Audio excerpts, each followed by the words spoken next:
dengan kita, kajian Ahmad Madani. Dan sekarang udah yang keempat ya, Kak Firly ya? Iya betul, yang keempat, Kamisel. Ya, sholawat serta salam semoga tetap tercurahkan kepada junjungan Nabi Agung Muhammad Sallallahu Alaihi Wasallam yang telah yang selalu kita nanti-nantikan syafaatnya di yaumil akhir nanti. Amin. Ya Amin, Allah. amin, ya Allah, ya Rabbal alamin. Perkenalkan, saya Firly Romadoni di sini sebagai MC di kajian siang hari ini. Kecil ya? Bentar.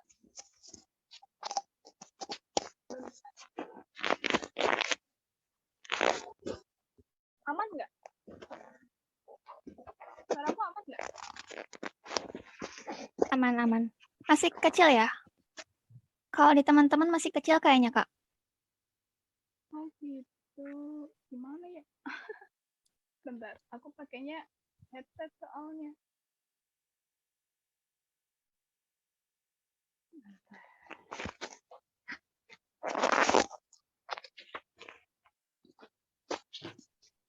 Ini aman. Gimana teman-teman? Masih kecil nggak? Suaranya masih kecil nggak? Halo, halo. Masih. Cek, cek. Masih kecil. Oh. Berarti power suaranya kakak nih harus digedein nih. Kayaknya gara-gara puasa jadi lemes nih, Kak.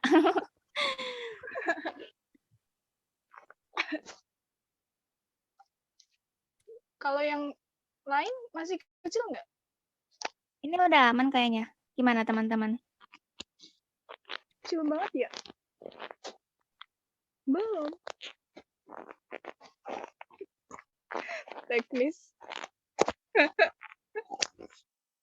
Tidak bisa terlepaskan. Masih? Teriak. Aduh, teriak. Udah mending katanya, Kak. Udah mending, udah lumayan. Oke. Maafin ya. Oke. Jadi, sampai mana ya? Lupa. Oh, perkenalkan. Perkenalkan, saya Firly Romadoni di sini sebagai MC di kajian siang hari ini bersama dengan Michelle, dan kita akan memandu acara pada siang hari ini. Dan semuanya terima kasih juga ya udah meluangkan waktu istirahatnya di hari Minggu siang ini. Masya Allah, dan insya Allah Allah nggak akan salah memilih teman-teman ini dari sekian jutaan muslimah di Indonesia gitu ya. Karena kalau aku pernah baca itu ya ada hadis katanya tuh malaikat akan meletakkan sayap-sayapnya sebagai bukti ridho terhadap pencari ilmu gitu. Dan seluruh makhluk Allah akan memintakan ampunan bagi mereka. Masya Allah, semoga teman-teman di sini diberkahi ya acara waktunya di Minggu siang ini. Nah, oke, acara kita kali ini narasumbernya tuh dari kerajaan sebelah, guys. Dari kerajaan Kingdom of Siroh. Nah, beliau ini terkenal sebagai muslimah yang suka banget warna ungu dan aktif di dunia dakwah. Nah, ini adalah Kak Shebi Kak Amanda atau biasa dipanggil Queen Shebi. Dengan temanya tuh nggak kalah keren gitu ya. Temanya tuh Girls and Their Trouble Ramadan Edition. Kalau bahasa Indonesia mah serba-serbi cewek di Ramadan gitulah. Keren banget gak sih, guys? Iya, Masya Allah banget temanya. Relate banget sama yang selalu kita alamin di Ramadan ini gitu. Nah, sebelum masuk kajiannya, kita buka dulu yuk dengan Bismillah bersama-sama. Bismillah. Bismillahirrahmanirrahim. Nah, sebelum kita mulai juga nih, untuk menambah keberkahan acara kita pada siang hari ini ya, baiknya kita tilawah dulu. Nah, untuk Kak Saras, layar dan waktunya dipersilahkan. Jazakumullah khairan kasira untuk Firly dan Michelle. Ya, izinkan saya membacakan surat Al-Baqarah ayat 183 sampai 185.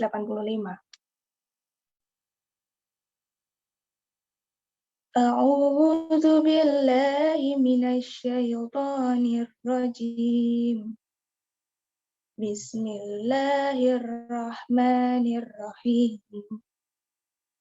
Ya ayyuhalladzina amanu kutiba alaikumus siyam كتب عليكم الصيام كما كتب على الذين من قبلكم كتب على الذين من قبلكم لعلكم تتقون أياما معدودات فمن كان منكم مريضا أو على سفر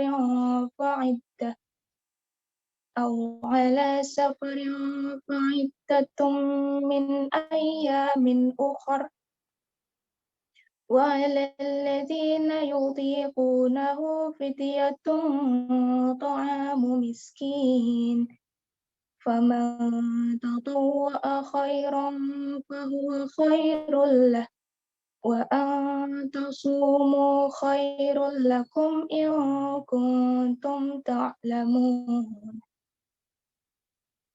شهر رمضان الذي أنزل فيه القرآن هدى للناس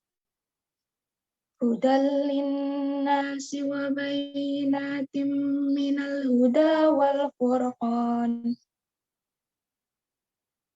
فمن شهد منكم الشهر فليصمه ومن كان مريضا أو على سفر فعدة من أيام أخر يريد الله بكم اليسر ولا يريد بكم العسر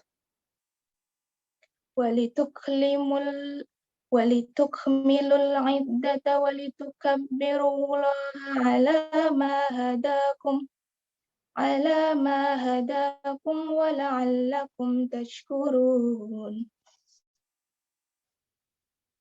Shadaqallahul Azim. Wahai orang-orang yang beriman, diwajibkan atas kamu berpuasa sebagaimana diwajibkan atas orang sebelum kamu agar kamu bertakwa, yaitu beberapa hari tertentu. Maka barang siapa di antara kamu sakit atau dalam perjalanan lalu tidak berpuasa, maka wajib mengganti sebanyak hari yang dia tidak berpuasa itu pada hari-hari yang lain. Dan bagi orang yang berat menjalankannya, wajib membayar fidyah, yaitu memberi makan seorang miskin.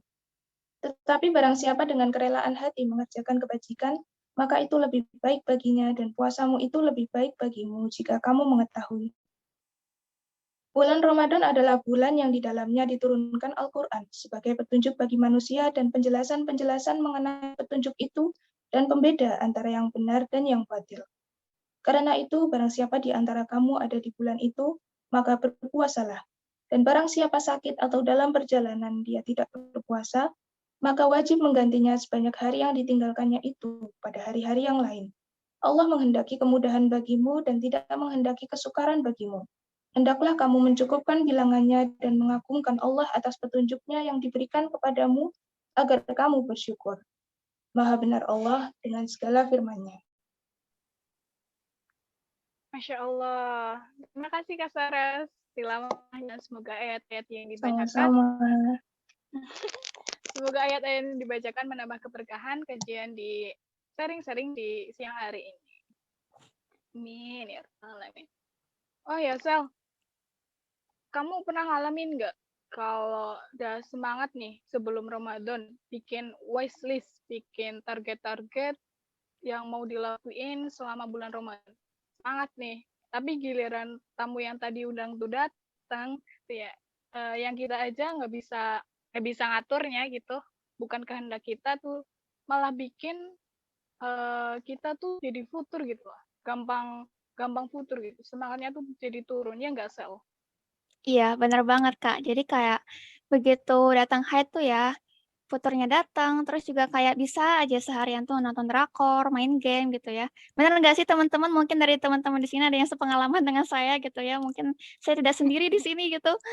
Soalnya kayak ya apa ya, keadaan haid itu membuat kita jadi males-malesan gitu, astagfirullahaladzim gitu. Padahal kalau misalkan kita lihat ya keadaan di luar sana tuh, di luar Indonesia, misalkan di Palestina, ya Allah perjuangannya muslim dan muslimah di luar sana itu Masya Allah gitu, Kalau dibandingin dengan kita mah, kita hanya ngelawan nafsu kita sendiri, diri kita sendiri gitu. Kalau di luar tuh bener-bener ada halangan juga dari luar gitu, halangan fisik, halangan ya Allah keren banget gitu perjuangannya. Jadi kayak kita tuh kayak butuh saling mengingatkan juga ya sebagai manusia ya. Iya. Jadi kalau haid datang tuh kayak libur semuanya gitu, kayak udah nggak ada lagi ibadah yang mau dilakuin kan nggak boleh gitu loh. Akan kayak Iya. gitu. Oh iya, Sel, Queen Shebinya udah datang belum, Sel? Nah, kayaknya ini udah datang deh. Yuk kita sambut aja Queen Shebi. Queen Shebi. Assalamualaikum, Queen. Waalaikumsalam warahmatullahi wabarakatuh. Insya Allah. Masya Allah, gimana nih kabarnya Queen? Alhamdulillah baik, sehat, masih Alhamdulillah. kemampuan buat puasa nih, alhamdulillah. Alhamdulillah. Itu kayaknya Muhammadnya lagi aktif-aktifnya ya. Iya. Jadi ikut Aduh, aduh. Masya Allah, satu-satunya yang terganteng ya. Mohon dimaklum ya kalau ada drama-drama nanti di pertengahan, di awal atau di akhir. Iya, nggak apa-apa. Paling ganteng di sini. Insya Allah. Gimana teman-teman nih kabarnya? Coba apa ya, kita saling kenalan dulu kali ini. Apaan juga belum kenal nih sama teman-teman. Ya, coba absen ya, teman-teman. Sama Kak Mungkin moderator ya.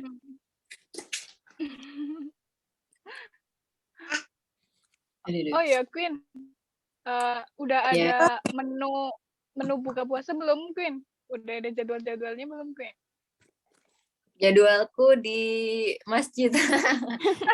Oh di komplek. Ada. Suka bikin takjil gitu nggak, Queen?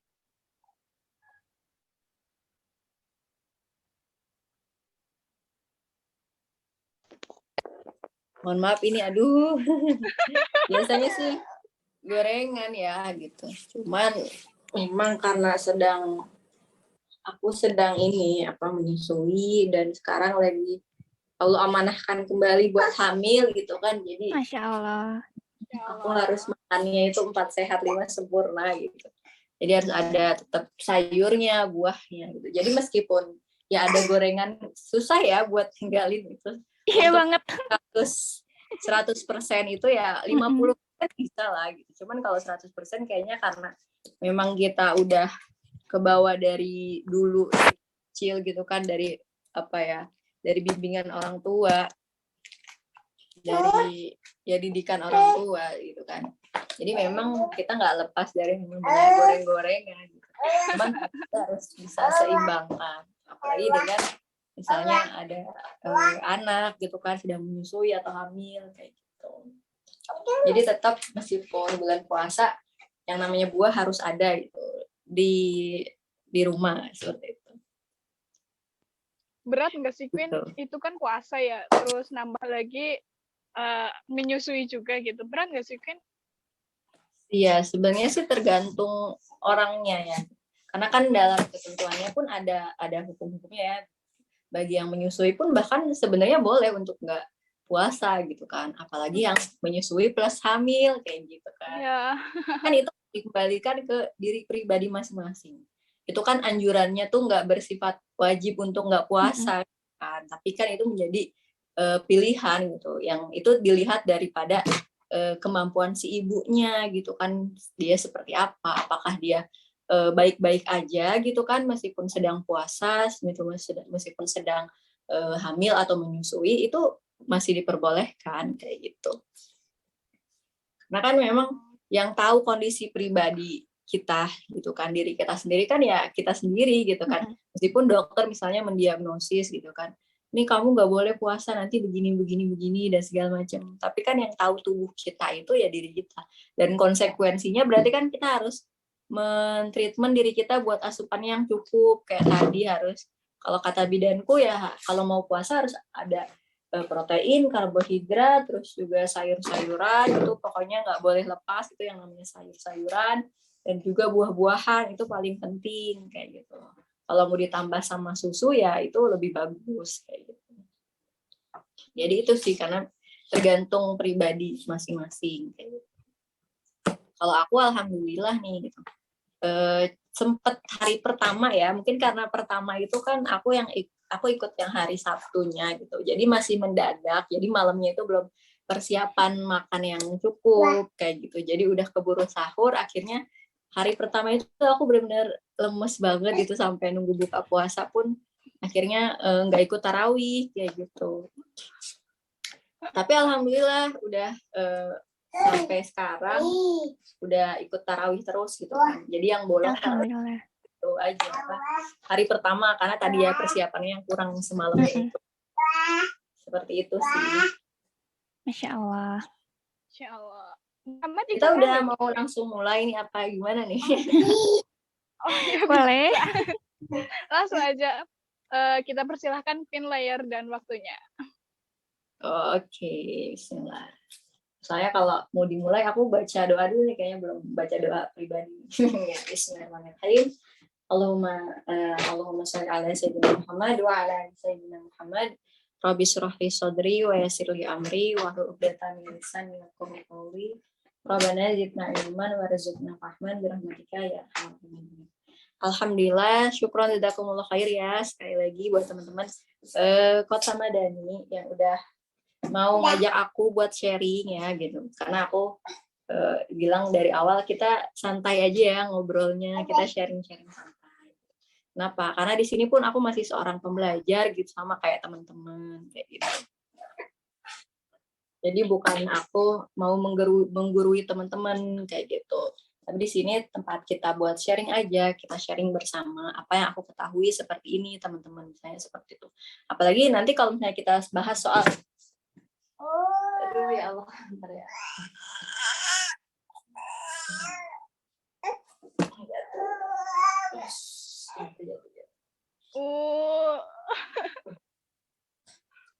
Muhammad.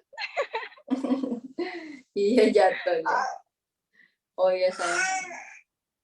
Jatuh deh. Ya udah naik lagi. Tapi begitu habis jatuh naik lagi. Udahlah biarkan. Ya jadi karena ini bahas fikih gitu kan. Makanya aku yang namanya fikih kan itu berbeda-beda. Makanya di sini adalah sharing gitu antara pengetahuanku yang aku tahu tuh seperti ini gitu, yang udah aku pelajari gitu. Toh kalau di luar sana ada yang berbeda, ya itu hak pribadi masing-masing ya, itu kan fikih itu berbeda nggak apa-apa. Cuman tadi dasar utama kita adalah kan Al-Quran dan As-Sunnah. Gitu, nah lalu di sini kan kita judulnya gitu kan, Girls and Their Troubles gitu kan. Jadi memang kalau ngomongin soal Ramadan gitu ya, tadi yang udah disinggung sama Kak Firly sama Kak Desi ya, Kak Michelle salah baca sama Kak Michelle di awal gitu kan. Jadi kalau Ramadan tuh perempuan udah kayak kadang ngitung gitu kan. Aduh ini haidnya bulan sebelum Ramadan nih Syaban tanggal segini nih. Aduh Ramadan kayaknya haidnya bakal tanggal segini gitu. Jadi kayak udah was-was duluan gitu, padahal Ramadannya belum datang, tapi kita udah mikirin gitu. Apalagi kalau misalnya haidnya itu di awal Ramadan, nah itu kan yang bikin kita deg-degan ya. Kenapa? Karena takutnya gitu, terkadang gitu kan.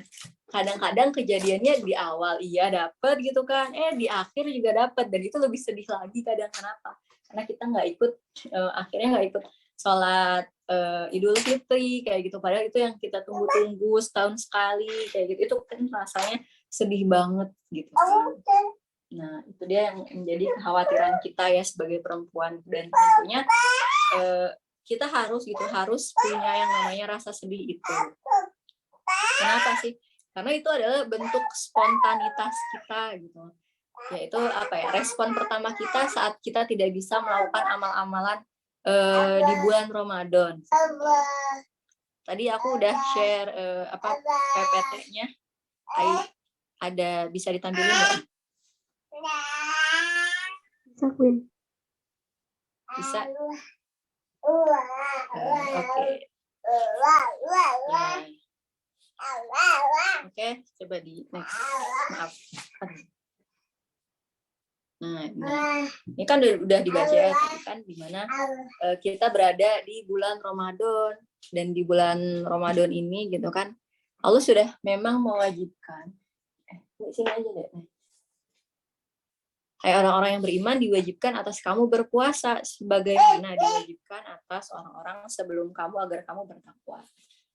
Nah, memang yang menarik itu syariat puasa gitu kan, sebenarnya bukan hanya dimiliki oleh kaum muslim aja ya teman-teman. Nah, kita bahas sedikit lah sejarahnya gitu soal puasa gitu.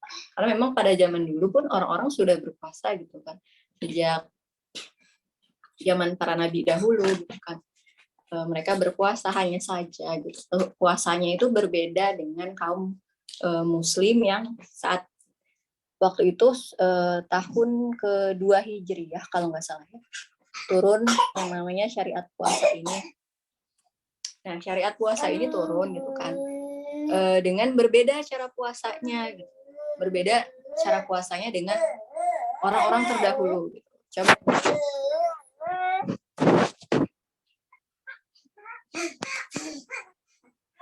Coba next slide-nya, kakak siapa yang operatorin. Nah, ini dia gitu yang membuat berbeda itu, salah satunya adalah di waktu saat kita berpuasa, di mana dalam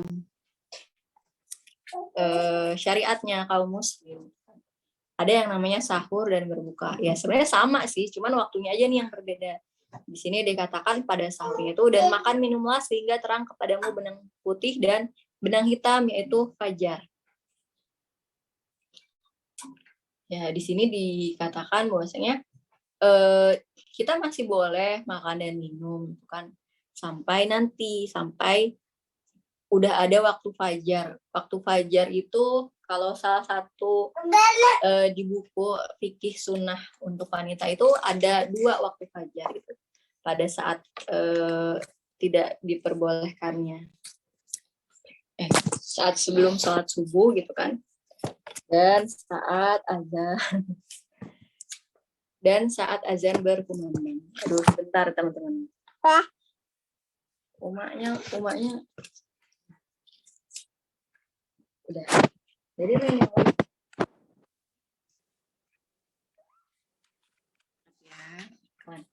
ya, jadi berbeda gitu puasanya pada zaman dulu sebelum ada syariat Islam dengan saat diturunkannya syariat Islam gitu, dengan adanya bulan puasa Ramadan gitu. Jadi pada zaman dulu nih orang-orang kalau puasa itu waktunya itu adalah saat malam hari gitu. Jadi tidur itu batasan. Recording in progress. Tidur adalah batasan kita mulai berpuasa. Misalnya pada suatu ketika ada seorang sahabat yang dia itu setelah lelah bekerja seharian, gitu, lalu dia datang ke rumahnya maghrib lah ya gitu kan, mau berbuka seperti itu. Lalu ditanya apakah ada makanan untuk dimakan gitu kan ke istrinya. Tapi kata istrinya nggak ada, tapi saya akan carikan untukmu. Jadi istrinya tuh ngebuat makanannya dulu. Cuman karena si suaminya ngantuk, akhirnya beliau tertidur. Setelah tertidur, beliau terbangun tengah malam. Nah, saat bangun tengah malam itu, jadi pada saat sebelum syariat Islam turun, itu udah nggak boleh lagi kita makan dan minum kalau kita udah tidur gitu loh. Akhirnya puasanya diterusin sampai besok sorenya gitu kan, atau maghribnya. Baru boleh makan lagi gitu. Jadi puasanya tuh diwasol, dilanjutkan. Nah, lalu Islam datang untuk mensyariatkan bahwasanya ini loh ketentuan, ada yang namanya sahur dan berbuka, itu ada batas waktunya, dan itu ditentukan berbeda daripada zaman sebelum Islam datang. Aku izin off kamera ya.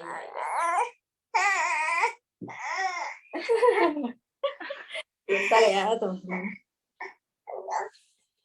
Itu nggak bisa ke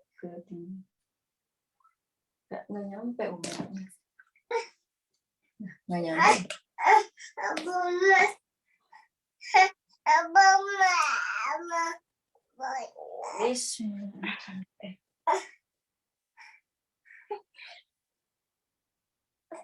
Ini jadwal tidur ini. Oh, Jadwal tidurnya Muhammad abis zuhur tuh, jadi dia agak rewel. tanda-tanda kalau Muhammad mau tidur emang gitu ya, Queen? Rewel Iya. gitu ya. Biasanya kan anak kecil tuh kalau mau tidur ya rewel dulu.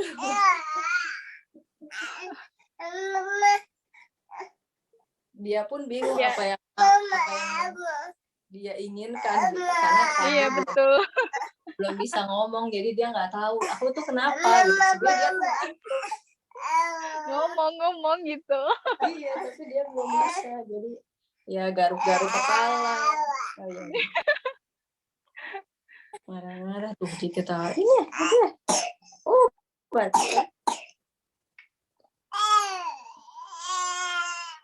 Oh, Iya, ya. Ma tunggu.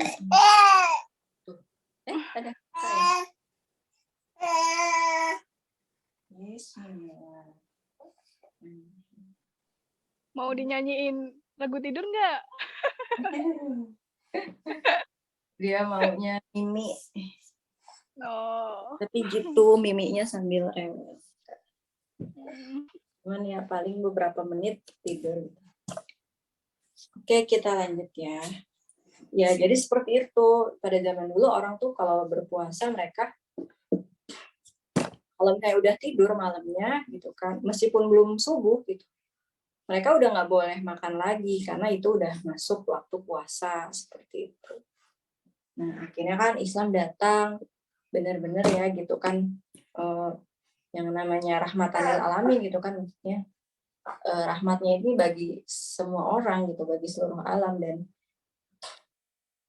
apa ya, memberi kita buat adanya kebebasan untuk makan dan minum, melampiaskan hawa nafsu gitu kan di malam hari, di waktu sebelum subuh gitu.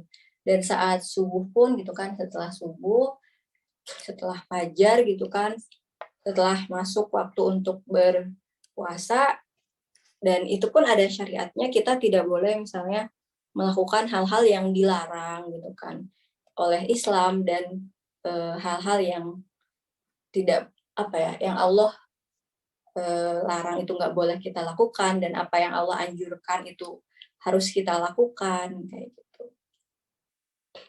Nah, makanya ada syariat-syariat gitu kan yang memerintahkan kita untuk sahur pun harus di akhir, misalnya seperti itu. Kalau kita cari keutamaannya ya ada aja gitu kan, biar kita pun pas puasa nggak terlalu lapar banget gitu, karena kita sahurnya pun udah di akhir. Lalu berbuka, bahkan Rasulullah menyuruh kita gitu untuk menyegerakan saat berbuka. Saking gitu ya, saking Islam itu tahu loh gitu, bahwasanya manusia itu dia namanya manusia kayak gitu. Tempatnya hilap, dan dia pun mempunyai kelemahan seperti itu, misalnya dengan tidak bisa lama-lama gitu untuk berpuasanya misalnya.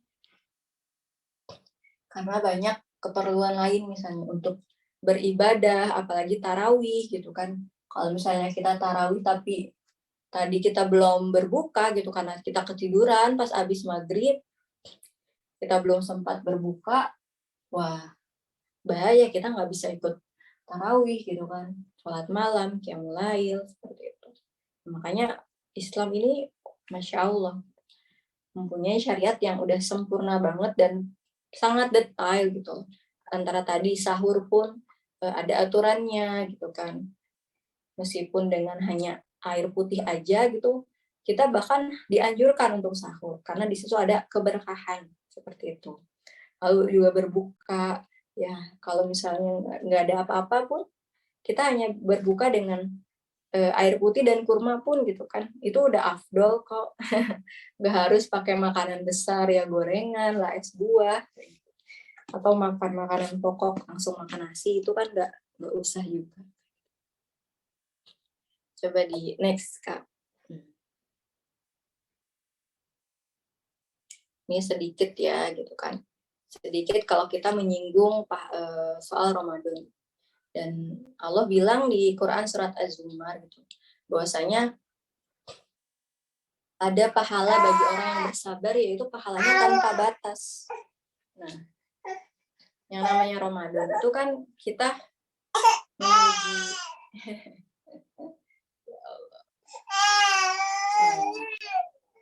sebentar.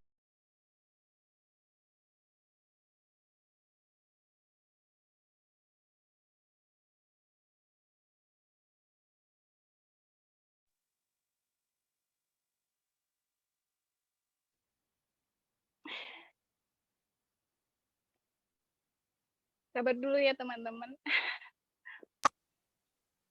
Iya nih, aduh maafin ya, astagfirullah.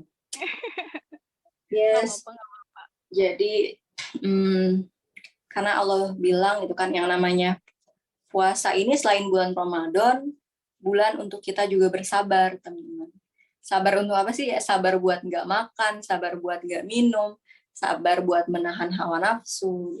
Makanya ada para tafsir mengatakan gitu bahwasanya di Quran surat Az-Zumar ini ada salah satu ayat yang mengatakan ada pahala bagi orang-orang yang bersabar, yaitu pahalanya adalah tanpa batas. Nah, tanpa batas di sini adalah apa ya? Pahala yang tidak bisa kita hitung dengan matematika loh, teman-teman. Apalagi Allah bilang gitu kan dalam salah satu hadis lain bahwasanya seluruh amal ibadah kaum muslim gitu kan, umat Islam adalah bagi mereka sendiri gitu. Kecuali pahala puasa lah, pahala puasa ini hanya aku gitu yang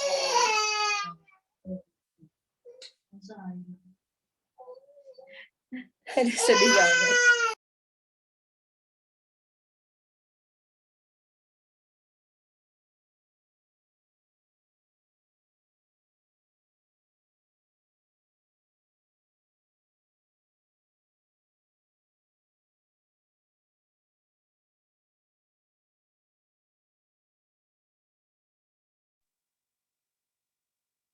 Backsoundnya merdu banget kok, Kaskin Cevi. Aku nggak bisa niruin.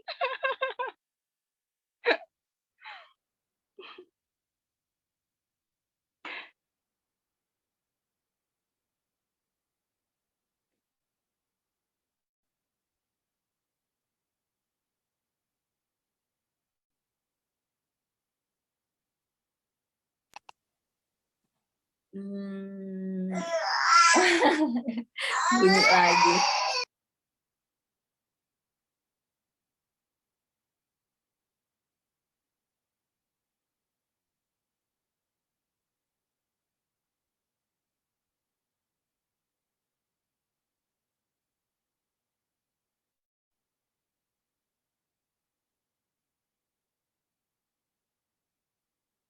Cip Dede Muhammad.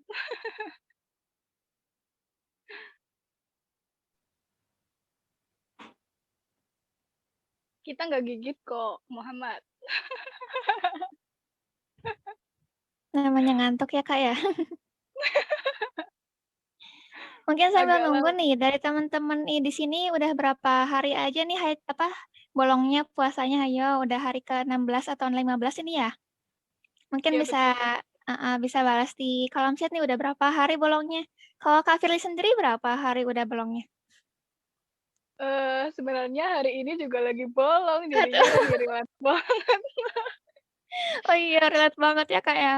Wah, tuh ada yang rata-rata kayaknya 7 hari, 5 hari, 6 hari gitu ya? Iya, rata-rata itu. Kalau Kak Firly Dimulai ini dari udah yang keberapa hari? udah keempat, dimulai hari Kamis. Kalau kamu, Sel, udah berapa? Di awal 3, nanti kayaknya bakal dapet di akhir tuh, ya Allah. Pasti bisa ditebak ya, semua cewek Kayak juga. Kalau kan siklusnya kelihatan gitu ya. kalau awalnya iya, pasti akhirnya iya nih. Mhm. Udah diterawang dulu. 6 hari. Baru selesai kemarin, Masya Allah. Alhamdulillah belum bolong tuh Michelle. Halo Michelle, aku kembaranmu Michelle. Ya Allah, random banget ya. Semangat tuh teman-teman yang udah haid. Insya Allah di sini kita bakal bahas sih apa aja amal-amal yang bisa kita lakukan walaupun waktu haid gitu ya. Nah, kita nunggu Kak Shebi dulu. Iya, sama pertama Ramadan udah bolong, ya Allah. Padahal itu apa ya, suasana pertama kali gitu ya. Tapi nggak bisa Iya, bener kerasa. banget. Kayak tarawih Aduh. pertama itu dilewatkan, ya Allah, kayak sedih gitu ya. Iya betul. Atau mungkin sekarang ada yang masih libur gitu kayak aku gitu di pertengahan. Rasanya doanya kayak pengen cepet-cepet gitu, cepet-cepet kelar sih ya Allah gitu. Rasanya Padahal mah nggak, ya, iya, bukan ketentuan kita juga kan mm, gitu loh. bener banget. Hmm. Aduh, lebih sedih Aduh, daripada gak punya ayang. aduh, Siapa yang masih sedih gara-gara gak punya ayang, ya Allah. aduh. Dah lah, ayang mah gak usah disedihin ya, nanti juga dapet. Iya, ya ada Ya, ayang-ayang. bismillahirrahmanirrahim. Iya, Ya, coba kita lanjutkan teman-teman ya. oke. Iya, Ya, jadi tadi kita ngobrolin soal ya pahala Ramadan ya. Karena sebelum kita merisaukan gitu kan atau merasa sedih, sebenarnya kita kenapa sih gitu kan harus sedih, harus risau gitu kan. Dengan misalnya tadi hadirnya haid kayak gitu kan. Meskipun kita tahu itu keistimewaan bagi kita seorang wanita.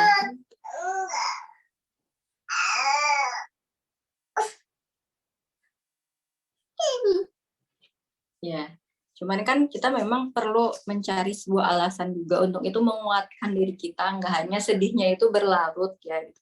Atau sedihnya itu ya cuman meratapi gitu. Tapi kita tahu gitu bahwasanya kita sedih ini harus beralasan gitu. Misalnya dengan alasan kita tahu bahwasanya pahala puasa itu tadi ya, pahala puasa yang tanpa batas, yang pahala puasa pun itu hanya Allah yang taunya seberapa banyak pahalanya, atau bahkan tadi di Quran surat Az-Zumar tadi pahala puasa itu tidak bisa ditulis oleh atau dimatematikkan gitu, tidak ada hitungannya gitu. Karena memang Allah yang mengganjar pahala puasa itu sendiri gitu. Makanya saking hebatnya puasa gitu.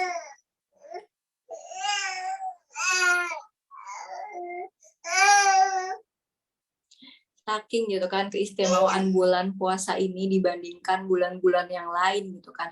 Dan kita nih benar-benar gitu para sahabat dulu bahkan sudah mempersiapkan bulan puasa ini nggak sebentar itu, bahkan dari beberapa bulan sebelumnya atau bahkan dari akhir bulan puasa itu gitu kan. Di akhir-akhir bulan puasa para sahabat udah berdoa, ya Allah temukanlah aku dengan puasa yang tahun selanjutnya, atau ya Allah jika ini adalah puasa terakhirku maka terimalah segala amal ibadahku, terimalah taubatku gitu kan. Jangan sampai aku kehilangan puasa namun dosaku masih ada gitu ya Allah. Jangan gitu. Jadi benar-benar kalau misalnya kita melihat gitu ya para sahabat sahabiah dulu gitu, ya Masya Allah gitu kan, jauh gitu kan kita rasanya dengan zaman sekarang kan oleh dunia gitu kan,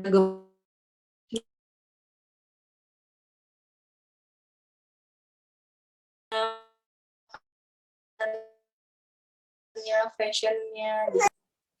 Itu sudah tidak menjadi alasan akhirnya untuk kita ya udahlah biasa aja, toh zaman kita dengan zaman dulu berbeda. Ya enggak juga seperti itu. Nah, karena kita tahu gitu keutamaan pahala puasa gitu kan, atau amalan-amalan di bulan puasa yang sungguh banyak banget pahalanya, dan itu tadi Allah yang membalas langsung pahala puasa gitu kan. Dan bahkan kalau di salah satu buku Lataiful Ma'arif ya, itu jadi ada siapa namanya aku agak lupa, Ibnu Rajab beliau menulis salah satu buku yang di dalamnya keistimewaan di bulan-bulan Hijriyah. Nah, kalau di situ ada di bulan Ramadan di mana diceritakan memang pahala puasa ini seperti deposit gitu loh. Di mana saat nanti di akhirat kelak gitu kan, saat amal-amalan kita gitu kan, yang lainnya itu misalnya diperebutkan, entah misalnya nauzubillah gitu kan, ada siapa yang ngomongin siapa, pahalanya dibagi-bagikan akhirnya ke orang gitu kan. Tapi pahala puasa ini gitu, dia akan tetap kokoh gitu seperti deposit uang tadi gitu kan. Pahala puasa ini benar-benar akan di-keep sama Allah gitu, benar-benar hanya untuk si orangnya tadi gitu. Dan hanya Allah langsung yang ngasih pahala puasa tersebut. Dan pahala puasa ini benar-benar menjadi pahala yang sungguh luar biasa gitu saat kita udah nggak punya gitu kan, atau misalnya saat siapapun gitu kan ya kita nanti udah nggak punya pahala lagi gitu kan, tapi pahala puasa ini masih tersimpan gitu, masih aman, masih terdeposito. Itu ya yang aku baca di buku Taibul. Nah akhirnya kita para perempuan sedih gitu kan kalau misalnya ada lagi haid gitu kan, ataupun ya nifas gitu, karena kita sedih gitu nggak bisa mendapatkan keutamaan di bulan puasa gitu. Padahal tadi di awal udah dibacakan ya Qur'annya gitu kan, bahwasanya pahala puasa ini besar loh gitu kan, sudah diwajibkan berpuasa gitu kan, dan bagi orang-orang yang dia mampu maka berpuasalah, kecuali gitu kan, kecuali memang bagi orang yang musafir gitu kan, atau yang berhalangan secara syar'i. Nah akhirnya karena kita tahu nih alasan kita sedihnya gitu kan, karena kita nggak ikut puasa gitu kan gara-gara haid kah atau nifas seperti itu. Nah ini kita menjadi masalah gitu kan, kita ngerasa jadi masalah meskipun kita tahu bahwasanya haid itu kan yang udah Allah berikan gitu. Sesuatu kan itu kan pasti ada hikmah ya teman-teman di situ. Kalau misalnya kita sambungkan gitu dengan sains, pasti akan ketemu gitu kan titik wahnya gitu, bahwasanya wah bener ya gitu kan. Memang adanya haid bagi perempuan itu punya banyak gitu kan, banyak manfaat gitu. Punya banyak manfaat nggak cuma buat diri kita pribadi, misalnya tubuh kita sehari itu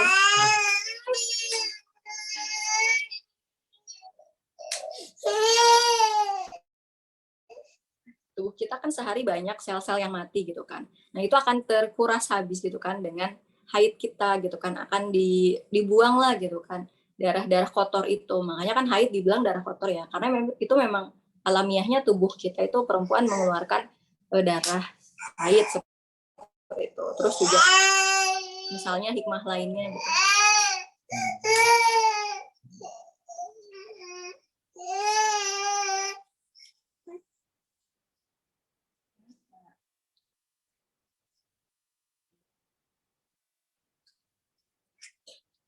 Misalnya hikmah lainnya, perempuan kan dia dari dulu gitu suka yang namanya pakai perhiasan.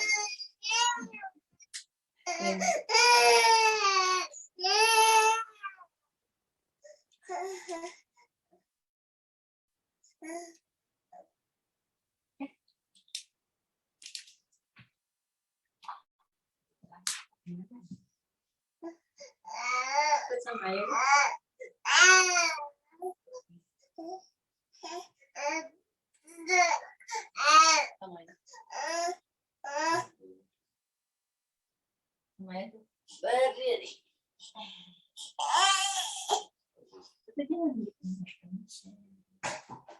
Dilihat aja udah. Lihat aja itu, lihat. Jangan dipencet-pencet sayang.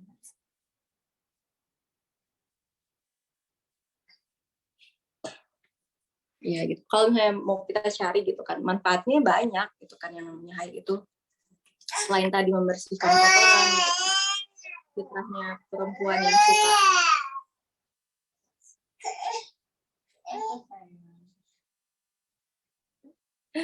yang suka pakai perhiasan kayak gitu. Dan ternyata kan kalau menurut sains sekarang gitu, yang namanya perhiasan emas, perak itu lama-kelamaan akan meresap akan masuk gitu kan zat-zatnya ke dalam tubuh manusia, maka itu akan dikeluarkan oleh darah kotor kita gitu.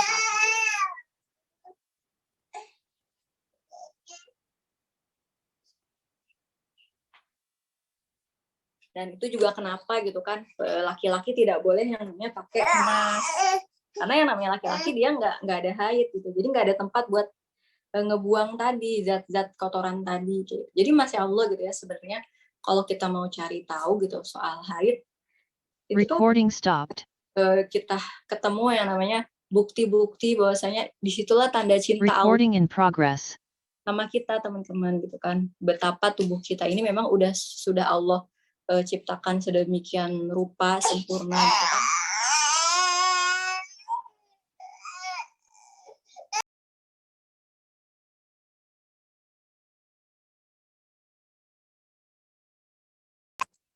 Ya, jadi memang Allah sudah membuat manusia itu dengan bentuk yang memang sebaik-baiknya pembentukan kayak gitu. Akhirnya jangan sampai gitu kan, ada zaman sekarang teman-teman pernah dengar ya gitu kan, ada obat buat menahan haid. Kenapa haidnya ditahan gitu? Pengen puasa Ramadan full 30 hari nggak mau ada haid. Nah, ini kan sebenarnya menyalahi gitu kan, seperti menyalahi aturan Allah gitu. Allah udah mengaturkan bahwasanya ada yang haid itu untuk salah satu bentuk kesempurnaan dalam tubuh manusia gitu. Tapi itu dicegah gitu kan dengan minum-minum obat-obatan. Memang sih gitu kan, niatnya baik.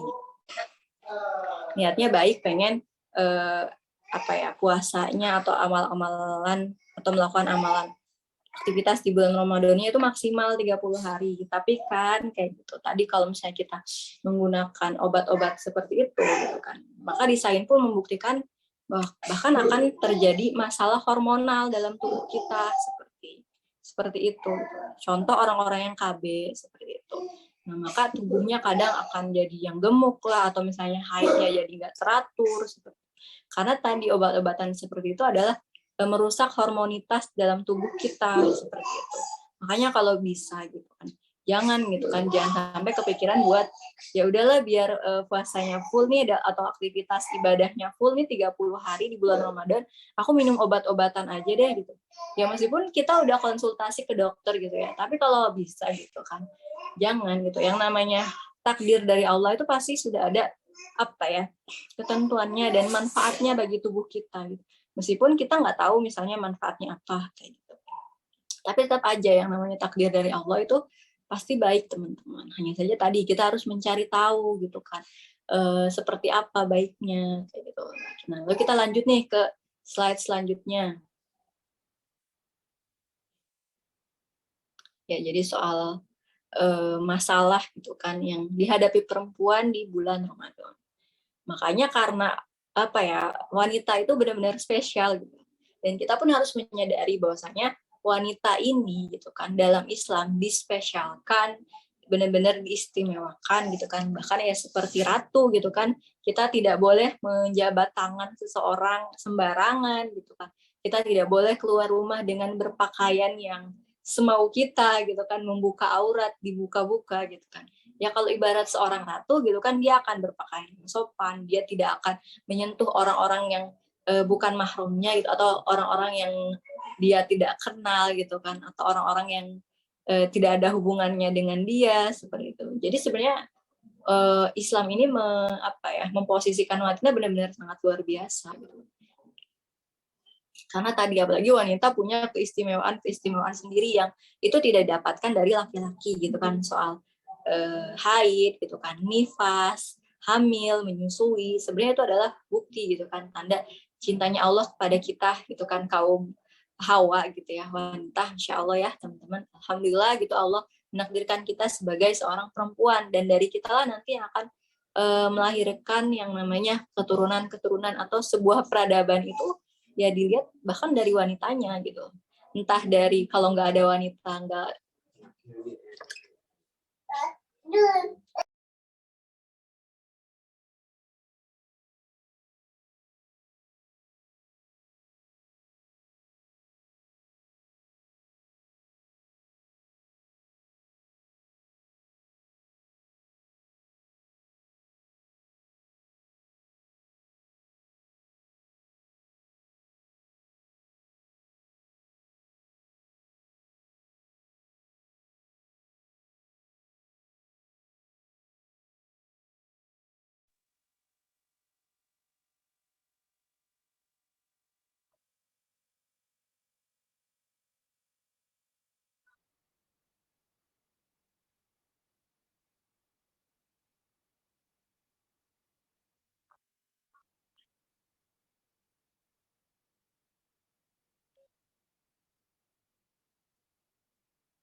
Sabar dulu ya teman-teman. Mungkin ada yang mau minum dulu. Lupa. Puasa ya. Mau nawarin minum, jadi nggak bisa. Waduh, Kak Firly ini mentang-mentang gak puasa dulu. Sorry. Mungkin Kak Firly dulu yang minum. Aduh. Aku ini ya gantiin Muhammad BAB dulu. Oh iya. Iya Kak Iya. Shebi. Iya, nggak apa-apa. Ya, Iya nih, di depan aku ada kurma. Masya Allah. Mau nggak? Baik tahu kurma buat kesehatan.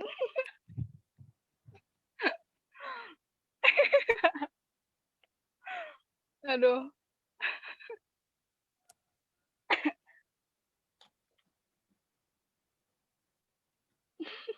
Kacang gue permen.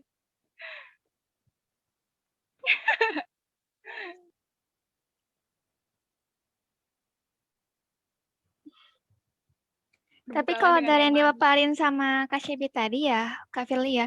Jadi Mm-mm. apa ya, mulai terlihat gitu ya betapa Islam itu memuliakan perempuan gitu, betapa apa ya, perempuan itu benar-benar diistimewakan lah gitu. Iya. Jadi nggak sabar Iya, buat dan materi selanjutnya. betul. Ada keistimewaan lain gitu. Bahkan perbedaan-perbedaan kayak gitu emang mengistimewakan gitu loh. Ternyata. Iya, itu tadi ada pertanyaan nih dari Kak Yayas, mungkin Kak Firly bisa jawab tuh. Tadi katanya kenapa tuh laki-laki nggak boleh pakai emas? Tadi ya kenapa? Ayo, ada yang masih inget nggak? Kita adalah Queen. Ya, gimana Eh, teman-teman? Masih inget gak? Baru diomongin lah sama Queen. ya itu Iya, beda tuh. Emas, kain sutra kan nggak boleh kan karena iya karena nggak ada haid kan laki-laki, jadinya nggak boleh.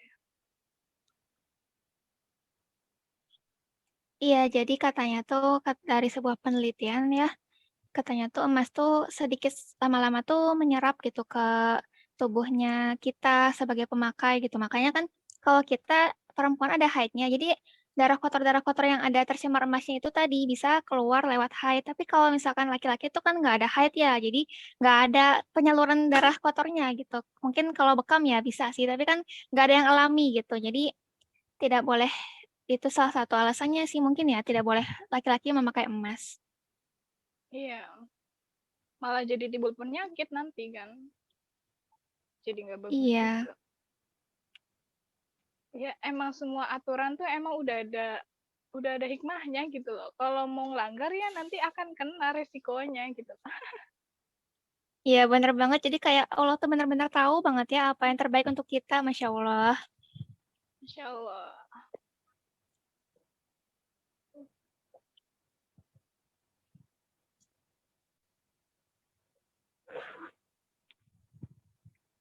Wah itu tuh katanya Kak, siapa itu?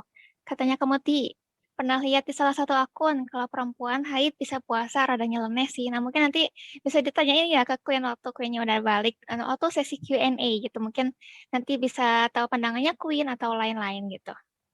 Mungkin ada beberapa pandangan mungkinnya yang katanya perempuan masih bisa puasa kok. Karena kan ya masih punya hak beribadah mungkin, tapi nggak tahu ya. Aku juga kayaknya pernah dengar-dengar sekilas, tapi nggak tahu juga. Nanti kita coba tanyain aja ke Queen ya. Waduh, Iya. spray akunnya. Jadi menggibah nih, astagfirullah.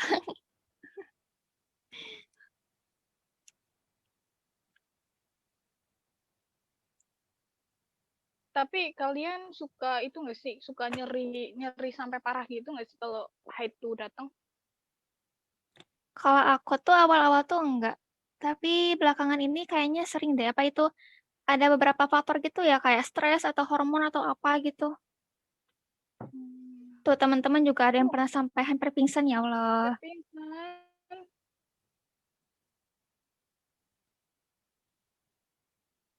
Sungguh sakit ya, tapi itu emang udah kodratnya ya, emang ujian juga buat kita.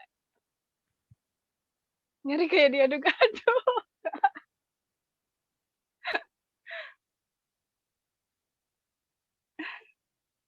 Alhamdulillah ya nggak pernah merasakan nyeri separah itu. Dan mungkin ya yang mungkin nyerinya tuh parah banget itu mungkin bisa di coba periksa gitu ke dokter kandungan takutnya ada apa-apa gitu. Soalnya kan kita juga mungkin kalau ada yang terlalu parah gitu nyerinya, takutnya kenapa-kenapa, takutnya apa gitu. Ya pokoknya coba diperiksa dulu aja gitu. Iya.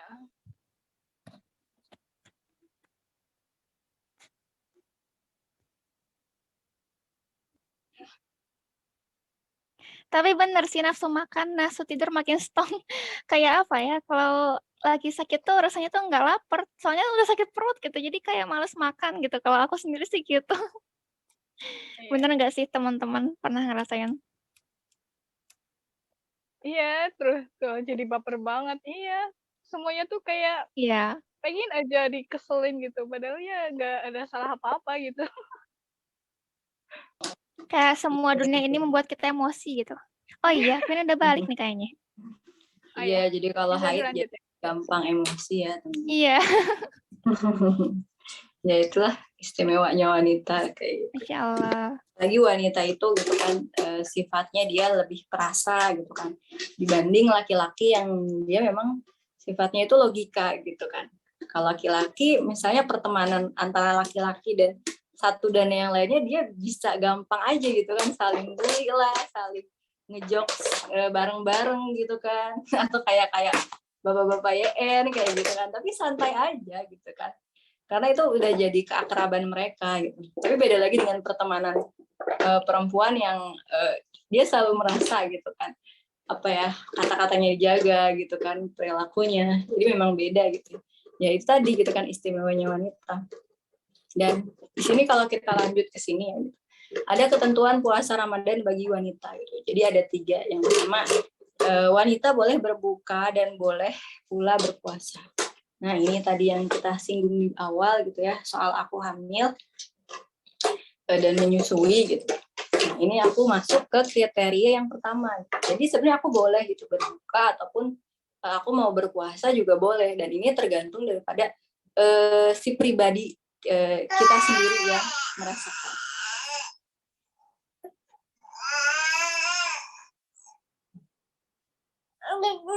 Iya. Jadi ini dikembalikan ke pribadi masing-masing.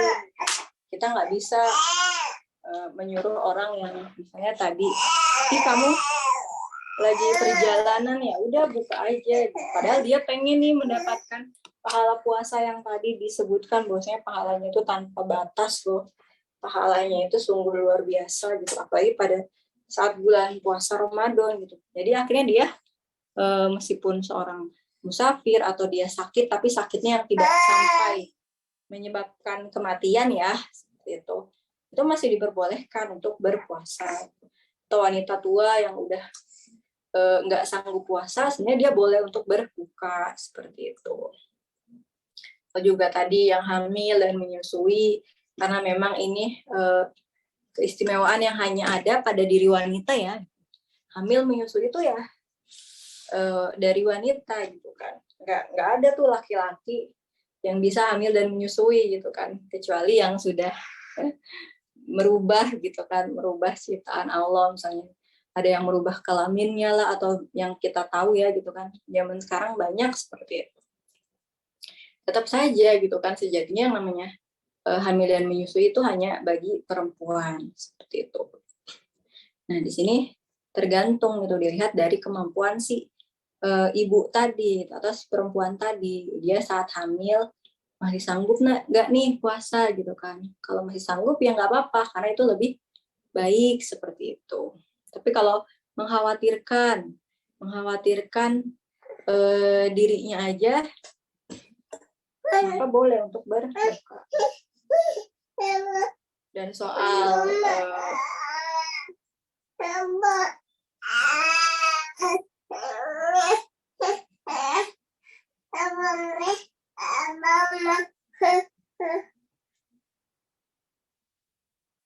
dan soal mengkodoknya pun berbeda ya gitu kan.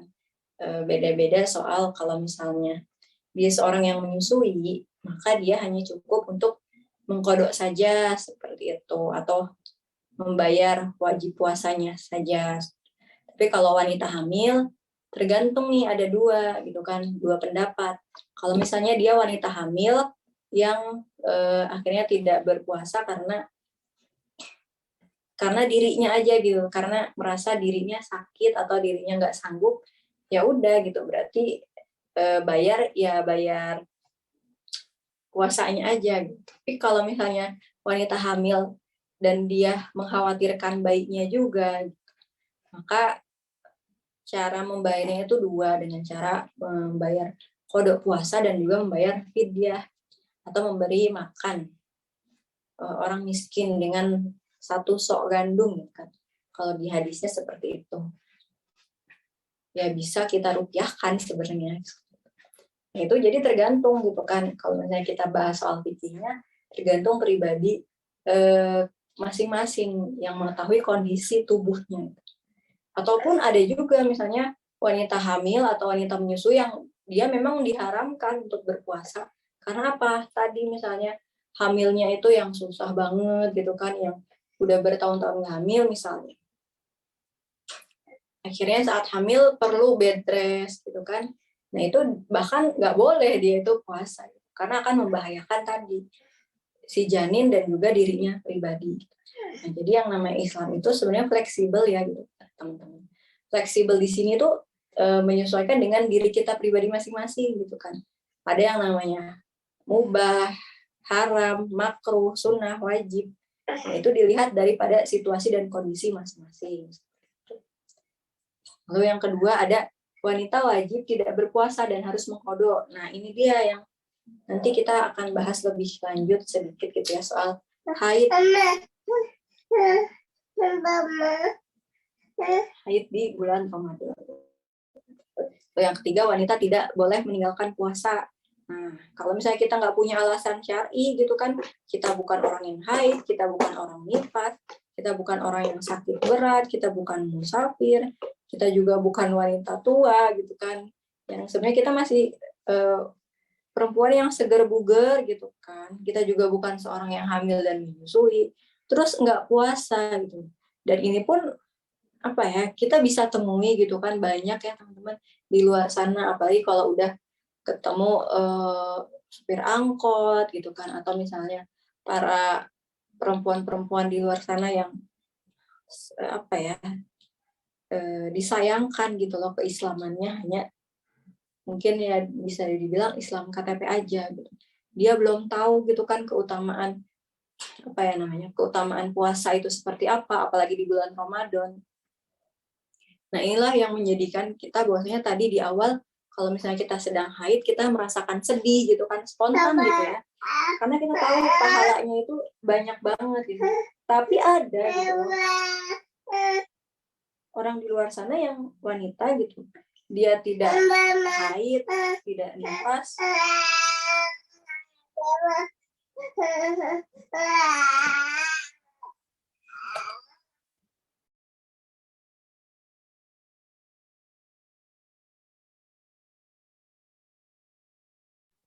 dia tidak haid, tidak nifas gitu kan, dan tidak ada alasan syar'i, tapi tidak berpuasa. Nah itu dia bedanya ya gitu kan, orang-orang yang berilmu dan tidak.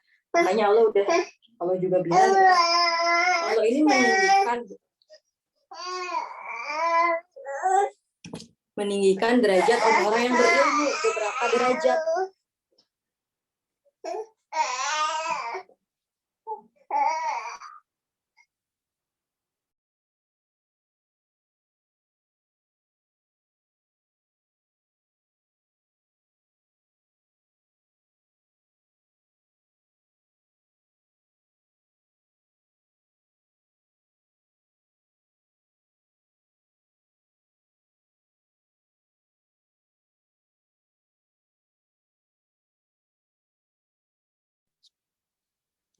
Ya, jadi di Quran surat Al-Mujadalah ayat 11 kalau nggak salah ya, Allah itu meninggikan orang-orang yang berilmu beberapa derajat gitu kan. Karena memang keutamaan orang yang berilmu itu bahkan dibandingkan yang seorang alim ya, atau yang seorang ahli ibadah itu lebih tinggi derajatnya. Karena yang namanya kita mencari ilmu itu kadang kita merasa bosan gitu ya. Kadang kita merasa, aduh capek banget gitu kan, kok nggak paham-paham gitu kan. Misalnya belajar bahasa Arab, belajar misalnya kayak gini tentang fikih gitu kan. Itu kan satu pendapat satu hadis misalnya tafsirannya beda-beda. Terus kita bingung, kita galau, kita harus pilih yang mana dan segala macam. Nah, disitulah gitu kan ada keutamaan lebih dibandingkan hanya kita beribadah gitu. Kalau beribadah kita enak banget ya gitu kan, kalau kita jadi seorang abad gitu kan, seorang yang ahli ibadah, enak banget itu rasanya, kita sholat dengan khusyuk, baca Quran gitu kan, tilawah, terus juga berzikir, sholawat, itu bikin hati tenang gitu kan, nyaman gitu. Cuman kan kita harus peka gitu ya, ada di luar sana gitu kan, orang-orang yang harusnya kita misalnya dakwahi, kita sentuh, kita nggak bisa gitu kan, pengen jadi orang ahli ibadah gitu kan, tapi ya udah di rumah aja gitu, tapi kita nggak menyentuh misalnya saudara kita, keluarga kita yang dia belum tahu gitu kan akan ilmu-ilmu Islam. Nah itu tidak boleh gitu, makanya Allah memang meninggikan derajat orang-orang yang berilmu gitu. Karena tadi kalau misalnya kita nggak punya ilmu gitu kan, maka nauzubillah gitu kan akan jadi orang-orang atau perempuan-perempuan di luar sana yang mereka meninggalkan puasa itu gitu kan biasa aja gitu loh. Ya sambil, bahkan aku waktu itu pernah gitu kan di angkot ada laki-laki dan perempuan, ya Allah alam itu kan perempuannya bisa saja sedang haid gitu. Tapi laki-lakinya pun itu kan sambil merokok lah gitu, atau minum minuman apa seperti itu. Jadi mereka dengan gampangnya meninggalkan puasa tadi, padahal keutamaan puasa ya, Masya Allah, pahalanya sungguh luar biasa.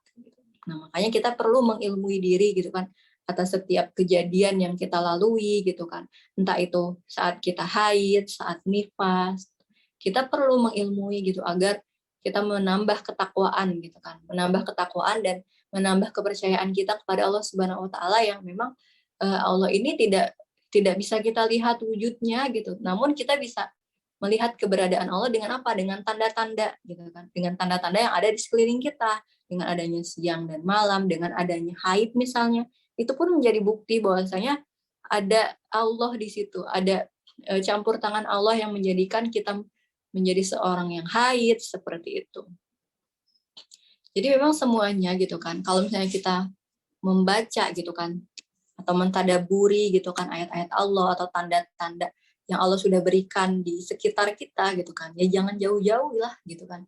Soal haid tadi gitu kan, di mana di sainsnya itu sudah dijelaskan gitu kan, bahwasanya haid itu luar biasa gitu kan, yang keutamaannya hanya ada bagi wanita. Lalu kita sambungkan dengan hadis-hadis gitu kan, wah itu sejalan kayak gitu. Nah itu kan bagi orang-orang yang berpikir, berakal, yang mau pakai otaknya gitu kan, akalnya untuk digunakan untuk memikirkan ayat-ayat Allah.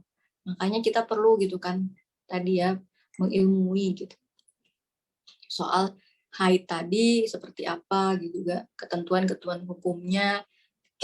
Lalu juga soal puasa tadi gitu kan, kita perlu gitu kan agar kita tahu pahala puasa seperti apa, keutamaannya gitu kan, sampai kenapa sih gitu kan para sahabat dulu benar-benar menyiapkan puasa ini dari bulan-bulan sebelumnya gitu. Karena memang puasa ini menjadi tamu istimewa gitu kan, yang datangnya ya setahun sekali gitu, dan ini tidak boleh kita sia-siakan. Makanya kalau kita merasa di bulan puasa jadwalnya kok padat banget ya, wah alhamdulillah dong gitu kan, berarti waktu kita berkah gitu kan, bermanfaat, waktu kita tidak tersia-siakan dengan biasanya seperti itu ya, alhamdulillah gitu kan. Nah, lanjut kita ke pembahasan selanjutnya nih, coba di next. Nah, inilah gitu kan yang disebut bahwasanya ada yang seorang wanita yang haid ini dilarang atau haram untuk melakukan ini 4 hal ini. Yang pertama adalah sholat, gitu kan jelas ya. Lalu puasa, jima gitu kan, atau berhubungan suami istri. Lalu yang keempat adalah tawaf, seperti itu. Nah, dan Allah pun gitu kan melarang kita gitu kan untuk tidak sholat, tidak puasa, jima dan tawaf. Itu pasti ada alasannya gitu kan. Kalau kita mau cari gitu. Tapi para sahabat dulu, sahabat sahabiyah gitu kan, pada saat diturunkannya Al-Quran gitu kan, soal diwajibkan puasa gitu, dan soal bahwasanya kalau haid nggak boleh puasa, sholat, dan lain sebagainya, mereka itu sami'na wa ata'na, teman-teman. Mereka itu mereka dengar gitu kan, kami dengar, kami taat gitu. Cuman beda ya gitu kan dengan orang-orang zaman sekarang gitu. Mereka terkadang apa ya, mendewakan logika gitu kan, dengan berkata kayaknya nggak masuk akal deh, masa orang haid nggak boleh sholat gitu kan, emang kenapa sih kayak gitu kan. Ya ada aja pasti di luar sana yang berpikiran ini nggak masuk logika lah dan segala macam. Padahal yang namanya kita beriman sama Allah kan tidak hanya dengan akal ya gitu kan, tidak hanya dengan dalil akli atau akal kita gitu, tapi juga perlu dalil nakli. Nakli itu apa sih? Yaitu adanya Al-Quran, hadis, ijma sahabat, qiyas, seperti itu. Dan ini bisa kita percaya dengan hanya kita mengimani, gitu kan, mengimani ketentuan atau syariat Allah seperti itu. Nah, di sini dari Mu'azzah berkata, aku bertanya kepada Aisyah, mengapa wanita haid wajib mengqada puasa dan tidak wajib mengqada sholat? Nah, bahwasanya pada zaman dulu gitu kan, orang-orang atau kaum wanita yang dia bersemangat untuk beramal solih pun menanyakan hal itu gitu. Kenapa sih gitu kan, kok aku cuman boleh misalnya mengqada puasa aja, kenapa sholatnya nggak diqada juga gitu kan? Karena pengen gitu ya, pengen mendapatkan pahala juga seperti itu misalnya. Lalu Aisyah bertanya, apakah kamu wanita haruriyah?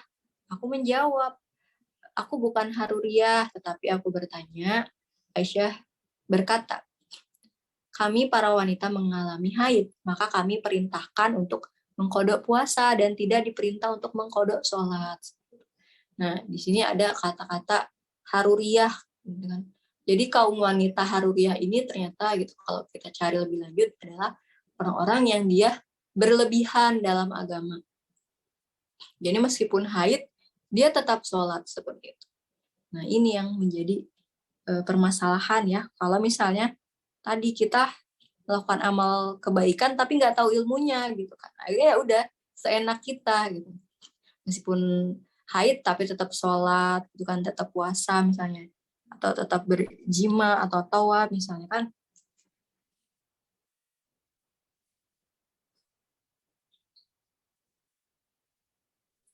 Nah, udzubillah gitu kan, jangan sampai. Makanya kan Allah ini menurunkan syariat itu dengan sangat detail ya. Ada batas waktunya, ada batas waktu haid gitu kan. Dan itu dikembalikan ke pribadi masing-masing. Biasanya berapa lama haidnya gitu kan. Kalau ada yang nanya misalnya, bulan ini aku haidnya cuman 5 hari, biasanya 7 hari. Ya kalau udah udah selesai, terus udah keluar keputihan gitu, kayak warna-warna putih kuning gitu, berarti kan udah selesai kan haidnya. Ya udah, berarti mandi wajib gitu kan. Laksanakanlah seperti biasa amalan-amalan ibadah yang lain gitu, nggak harus nunggu 7 hari misalnya. Atau misalnya aku biasa 5 hari, kok kemarin aku 7 hari ya, kenapa ya? Oh, bisa jadi karena kita stres gitu kan, akhirnya hormonnya tidak berjalan dengan seperti biasanya kayak gitu. Nah, makanya dalam ketentuan haid pun gitu kan, kalau di buku tadi fikih sunnah untuk wanita itu nggak ada dalil yang membatasi bahwasanya waktu haid itu hanya 7 hari gitu loh, enggak gitu. Tapi memang kebiasaannya gitu. Biasanya waktu haid itu 7 hari, dan ada yang namanya batas waktu untuk dikatakan istihadoh, yaitu 15 hari gitu.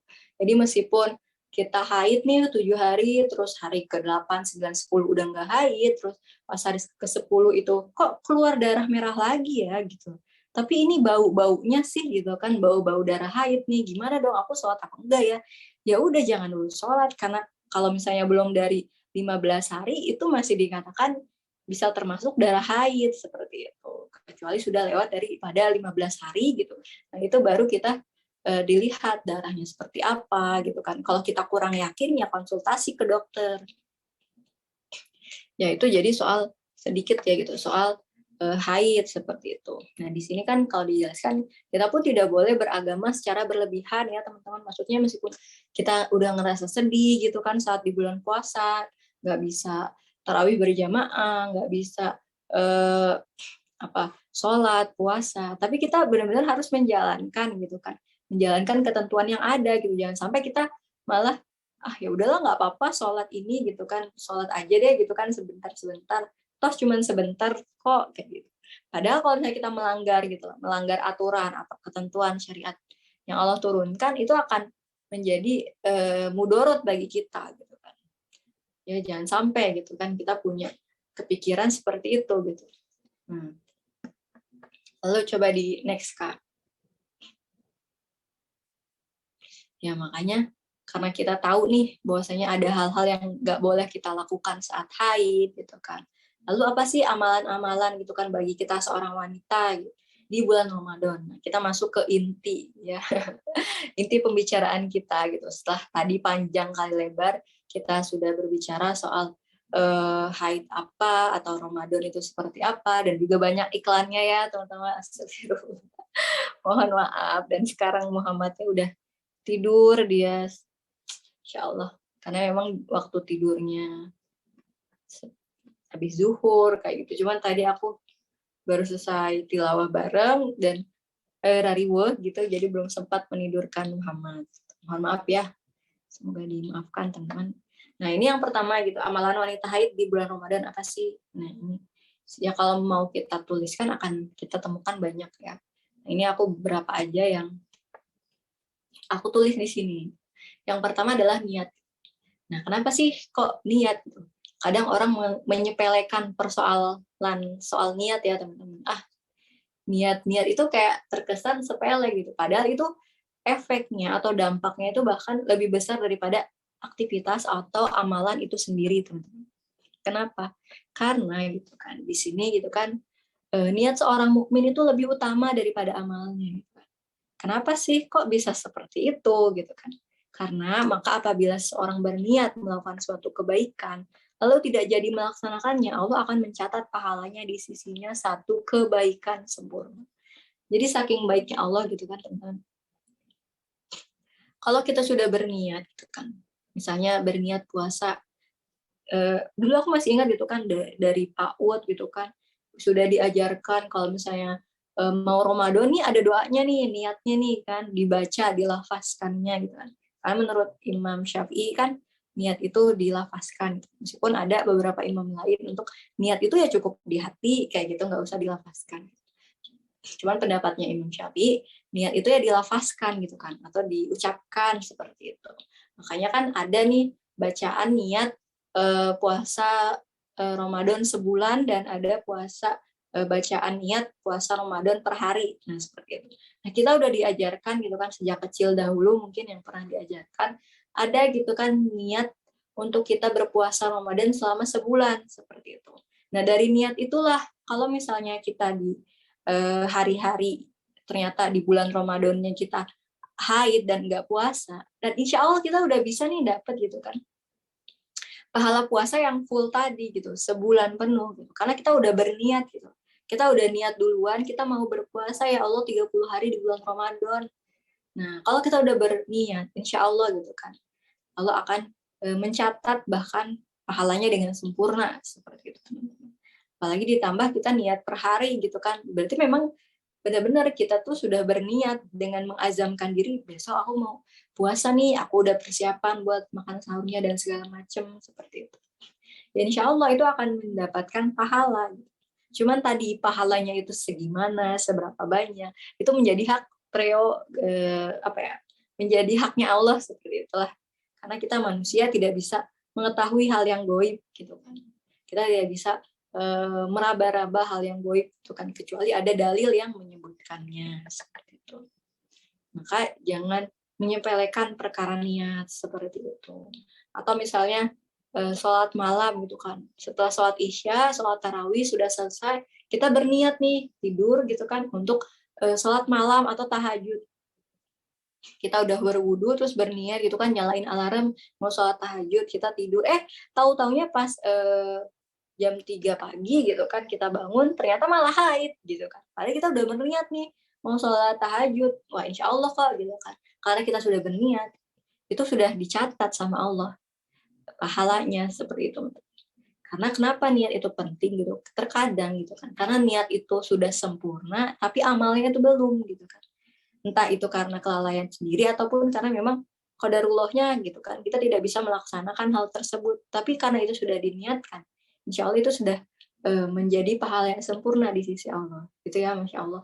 Saking baiknya gitu kan, Allah ini sama kita gitu kan, manusia. Masya Allah. Coba kita next. Lalu yang kedua ada berdoa dan berzikir. Nah, Rasulullah SAW memerintahkan kami untuk keluar pada hari Idul Fitri dan Idul Adha, baik awatik atau wanita yang baru balik, wanita haid maupun gadis yang dipingit. Adapun wanita haid, mereka memisahkan diri dari tempat pelaksanaan sholat dan mereka menyaksikan kebaikan serta dakwah kaum muslimin. Kemudian kepada Rasulullah, aku berkata, wahai Rasulullah, salah seorang dari kami tidak memiliki jilbab. Beliau menanggapi, hendaknya saudarinya maksudnya sama muslimah meminjamkan jilbab kepadanya. Hadis riwayat Bukhari. Nah, jadi saat hari raya Idul Fitri pun kita boleh gitu kan, wanita haid boleh datang gitu kan menghadiri perayaan hari raya Idul Fitri atau datang ke tempat sholat Idul Fitri. Cuman hanya saja tadi ada jarak gitu kan, kita tidak boleh duduk di tengah-tengah orang yang sholat gitu kan. Ya kita harus tahu diri juga, kita ini sedang haid gitu loh, sedang tidak suci, berarti harus agak jauh jaraknya. Nah di sana saat orang lain sedang sholat, ya kita berdoa, berzikir gitu. Apalagi kan yang namanya kita ibadah itu kan utamanya adalah doa gitu. Saat kita sholat, apa sih yang kita baca gitu, itu adalah doa-doa gitu loh teman-teman. Saat kita sholat, itu pun kita sedang berdoa. Makanya kalaupun di luar sholat gitu, ataupun kita tidak bisa sholat, ya kita masih bisa kok tetap berdoa, berzikir. Doanya apakah harus dengan bahasa Arab? Ya nggak harus, meskipun memang lebih afdol dengan bahasa Arab kayak gitu. Tapi dengan bahasa kita gitu, atau bahasa ibu masing-masing itu, misalnya bahasa Indonesia, ya boleh-boleh aja. Allah itu maha mendengar, maha mengetahui kayak gitu kan. Jadi kita berdoa apapun, misalnya Allah pengen ke haji, pengen umroh gitu kan. Ya Allah misalnya pengen rumah kan, misalnya, atau pengen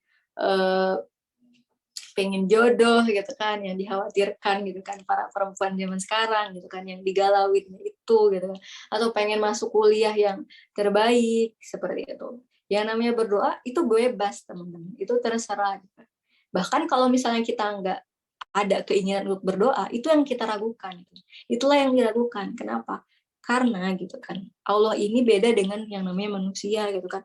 Allah itu adalah mukhalafatu lil hawadisi gitu. Allah itu berbeda dengan makhluknya gitu kan. Makhluknya nih manusia, kalau misalnya kita meminta tolong sama manusia, manusia bosen gitu kan dimintain tolong terus. Tapi yang namanya Allah, Allah tuh suka banget yang namanya diminta tolong gitu kan. Yang namanya apa ya? Hambanya itu bergantung padanya, itu Allah senang banget. Bahkan Allah bilang, ud'uni astajib lakum, berdoalah maka akan aku kabulkan. Jadi apapun yang teman-teman mau, ya berdoa. Gitu. Apapun yang teman-teman minta, berdoa. Gitu. Bahkan kalau dalam dunia parenting gitu ya, karena aku sedang udah punya anak, jadi pun aku mendalami gitu kan ilmu parenting gitu kan. Dan mengajarkan tauhid ke anak itu dengan cara apa? Misalnya kalau misalnya si anak pengen jajan, pengen apa, bilang sama anaknya, ayo nak minta dulu sama Allah gitu. Allah yang mempunyai segalanya, Allah yang maha memiliki maha segalanya, minta dulu sama Allah. Nah kayak gitu. Jadi sejak kecil seharusnya gitu kan, kita harus mengajarkan anak-anak kita nanti gitu kan untuk meminta apapun kepada Allah dulu, bukan kepada orang tua, kepada pasangan seperti itu. Karena memang Allah lah yang maha mengabulkan. Makanya meskipun haid, ya kita masih tetap bisa berdoa, berzikir seperti itu. Zikir pagi, zikir petang, nggak ada masalah soal itu. Lalu next. Lalu selanjutnya nih, kita juga masih diperbolehkan untuk sedekah ya, gitu. Apalagi di bulan Ramadan. Rasulullah SAW adalah orang yang paling dermawan. Nah, dermawan di sini suka memberi gitu, bersedekah. Dan beliau lebih dermawan lagi di bulan Ramadan saat beliau bertemu Jibril. Jibril menemuinya setiap malam untuk mengajarkan Al-Quran, dan kedermawanan Rasulullah SAW melebihi angin yang berembus. Jadi Masya Allah ya, gitu. Rasulullah ini saat di bulan Ramadan sudah mengajarkan untuk lebih dermawan lagi gitu. Di hari-hari biasa aja gitu, kalau ada yang minta sama Rasulullah gitu, pasti Rasulullah kasih gitu. Jadi pada suatu ketika ada sebuah hadis gitu kan, sebuah cerita, Rasulullah ini dikasih jubah gitu kan sama seseorang. Lalu ada Arab Badui gitu kan, ada orang lain gitu kan datang terus bilang ke Rasulullah, Rasulullah aku pengen dong jubahnya gitu. Dan tanpa berpikir panjang Rasulullah copot jubahnya, Rasulullah kasih ke orang yang minta itu. Nah, lalu di situ para sahabat mencaci maki nih orang yang minta jubah tadi. Kenapa kamu minta jubah ke Rasulullah?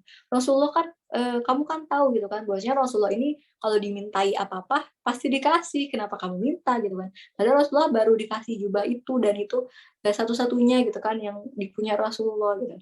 Lalu si laki-laki itu bilang, sesungguhnya aku ingin menjadikan jubah ini sebagai kain kafanku nanti saat aku meninggal.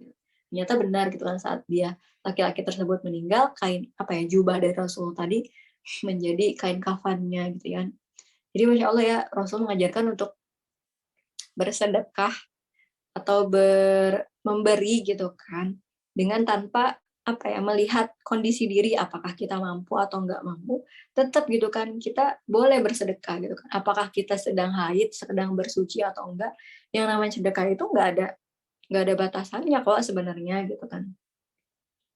Cuman ada yang membatasi, misalnya kalau kita punya hutang dan mau sedekah, mana dulu nih yang dahulukan, ya yang wajib dulu gitu kan.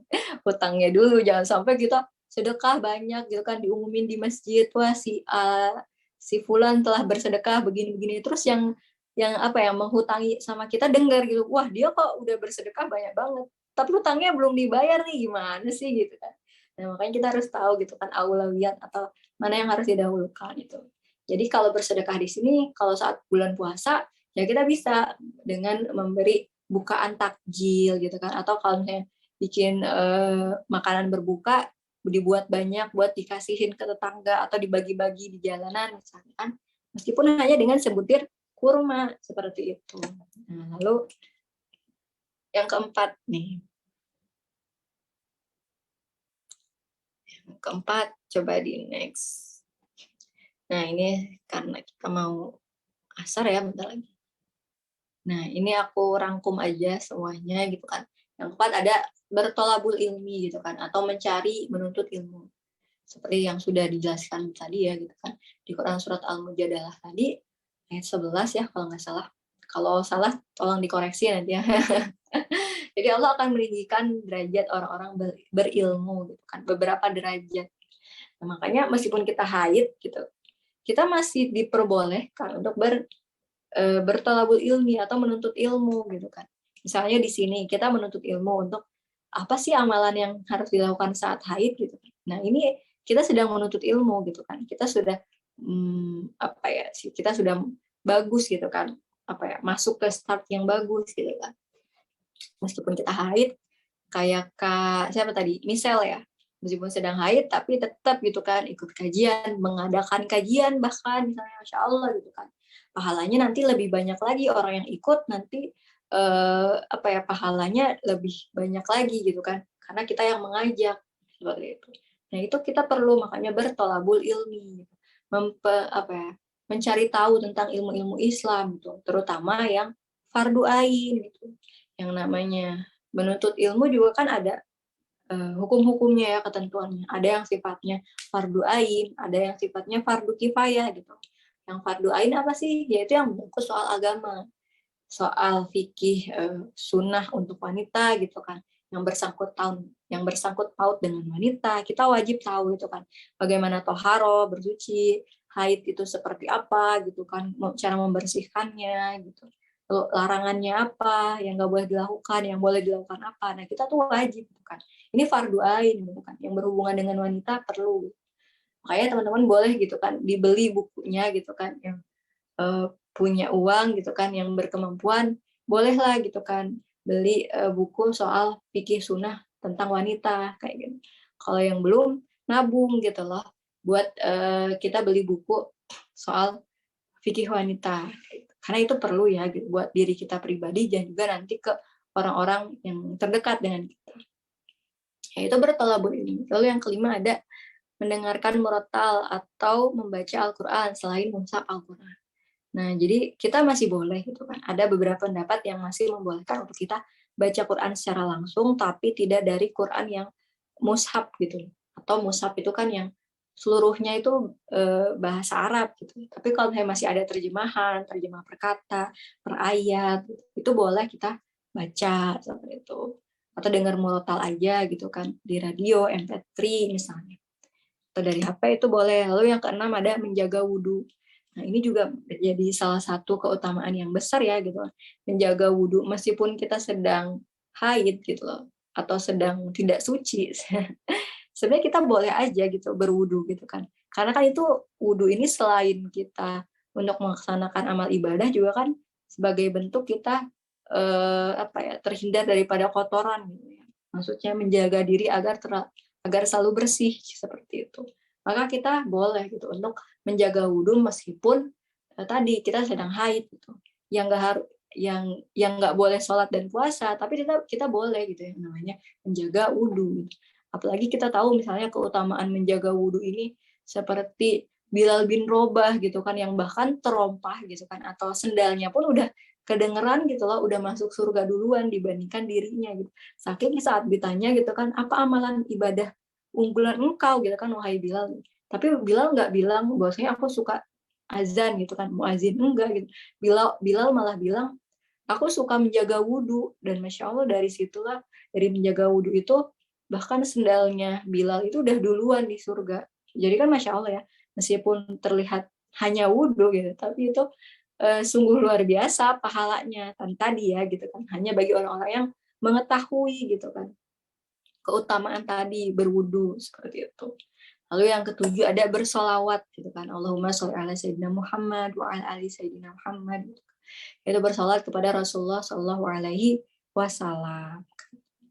Ya, lalu yang kedelapan ada bersilaturahmi. Nah kan biasanya kalau di bulan Ramadan ada munggahan gitu kan atau sebelum Ramadan gitu kan ada munggahan atau saling berkirim masakan, saling berkirim bingkisan gitu kan. Terus kalau mau Lebaran gitu kan di akhir-akhir bulan puasa ada yang namanya misalnya kirim-kirim parcel lah, kirim-kirim bingkisan hari raya Idul Fitri. Nah itu kan juga tujuannya untuk kita menjaga silaturahmi ya gitu. Atau ada yang mudik, nah itu kan yang biasanya nggak pernah mudik gitu kan, ketemu orang tua, nggak punya waktu misalnya.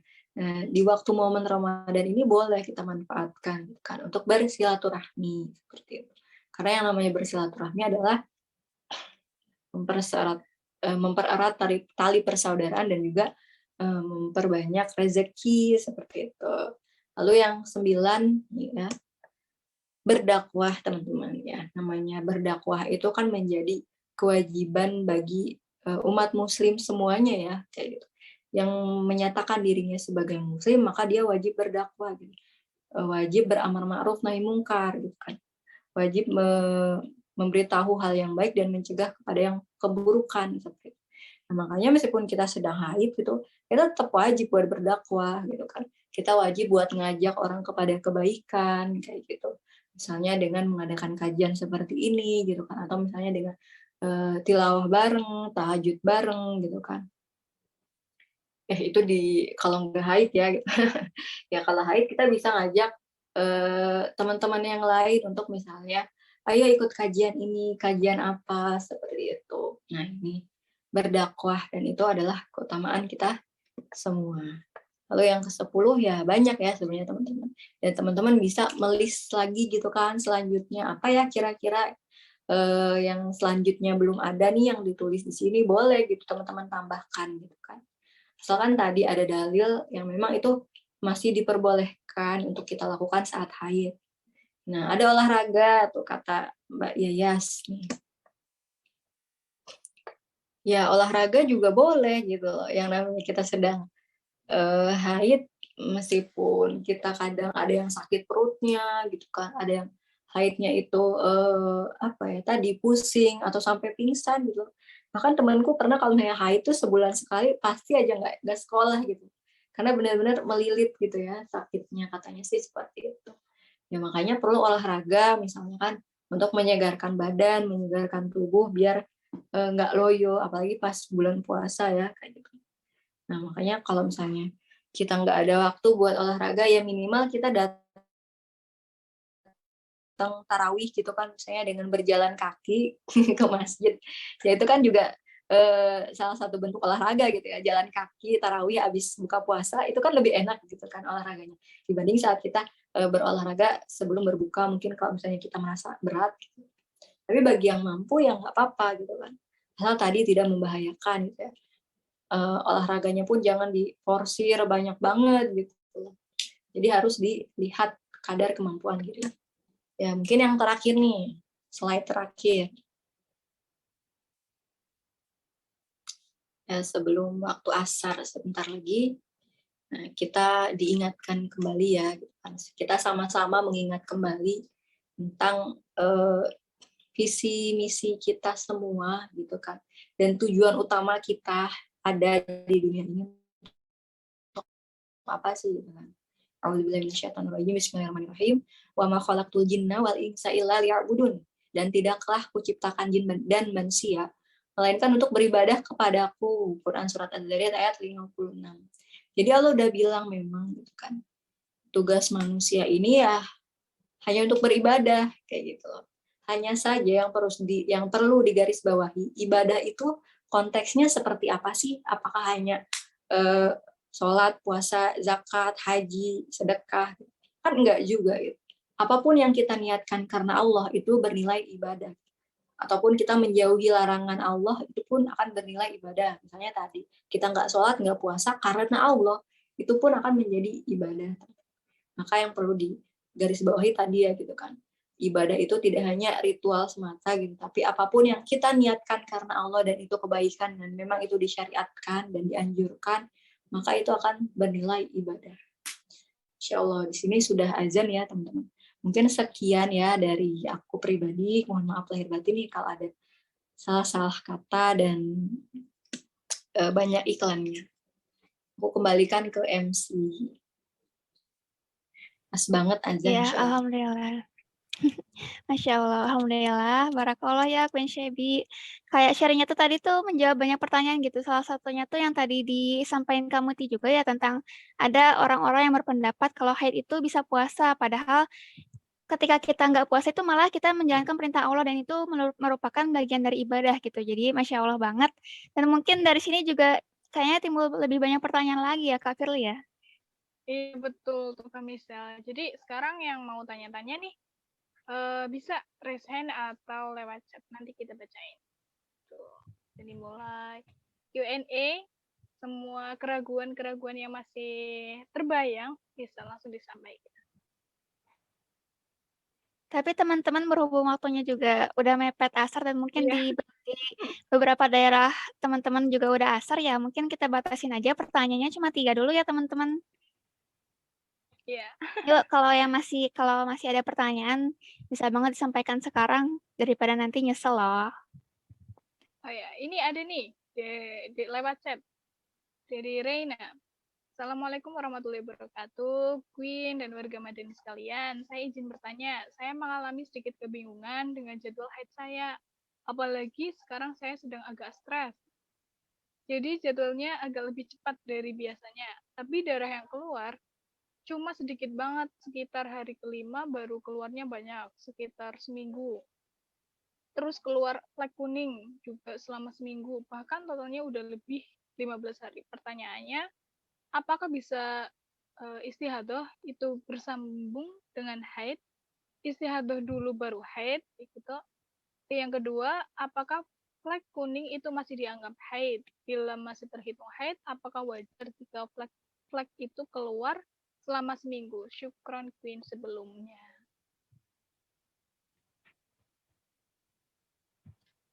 Ya mungkin kalau dari Queen masih azan mungkin bisa ditunggu dulu aja ya. Sambil ditampung dulu pertanyaannya mungkin ya. Iya, bisa. Iya. Pertanyaannya itu ada di chat atau di mana tuh? Kayaknya aku agak aku mau memahami yang akhir-akhir itu ya, maksudnya dia agak sedikit panjang. Mungkin chat pribadi ke itu deh, ke Kak Firly ya kayaknya. Ya aku juga nggak ada. Di chat Zoom Oh, ini di ada. chat. Oh, ada ya. Iya. Paling atas kali ya.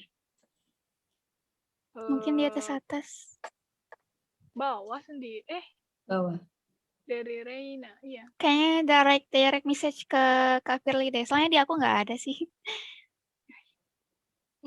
Kalau kesimpulan pertanyaannya sih, jadi istihadah tuh Nah, itu tuh bisa ada. nggak sih? Itu tuh. Istihadah tuh bisa nggak sih duluan gitu, baru haid, bersambung gitu. Kayak Atau nyambung terus, gitu ya.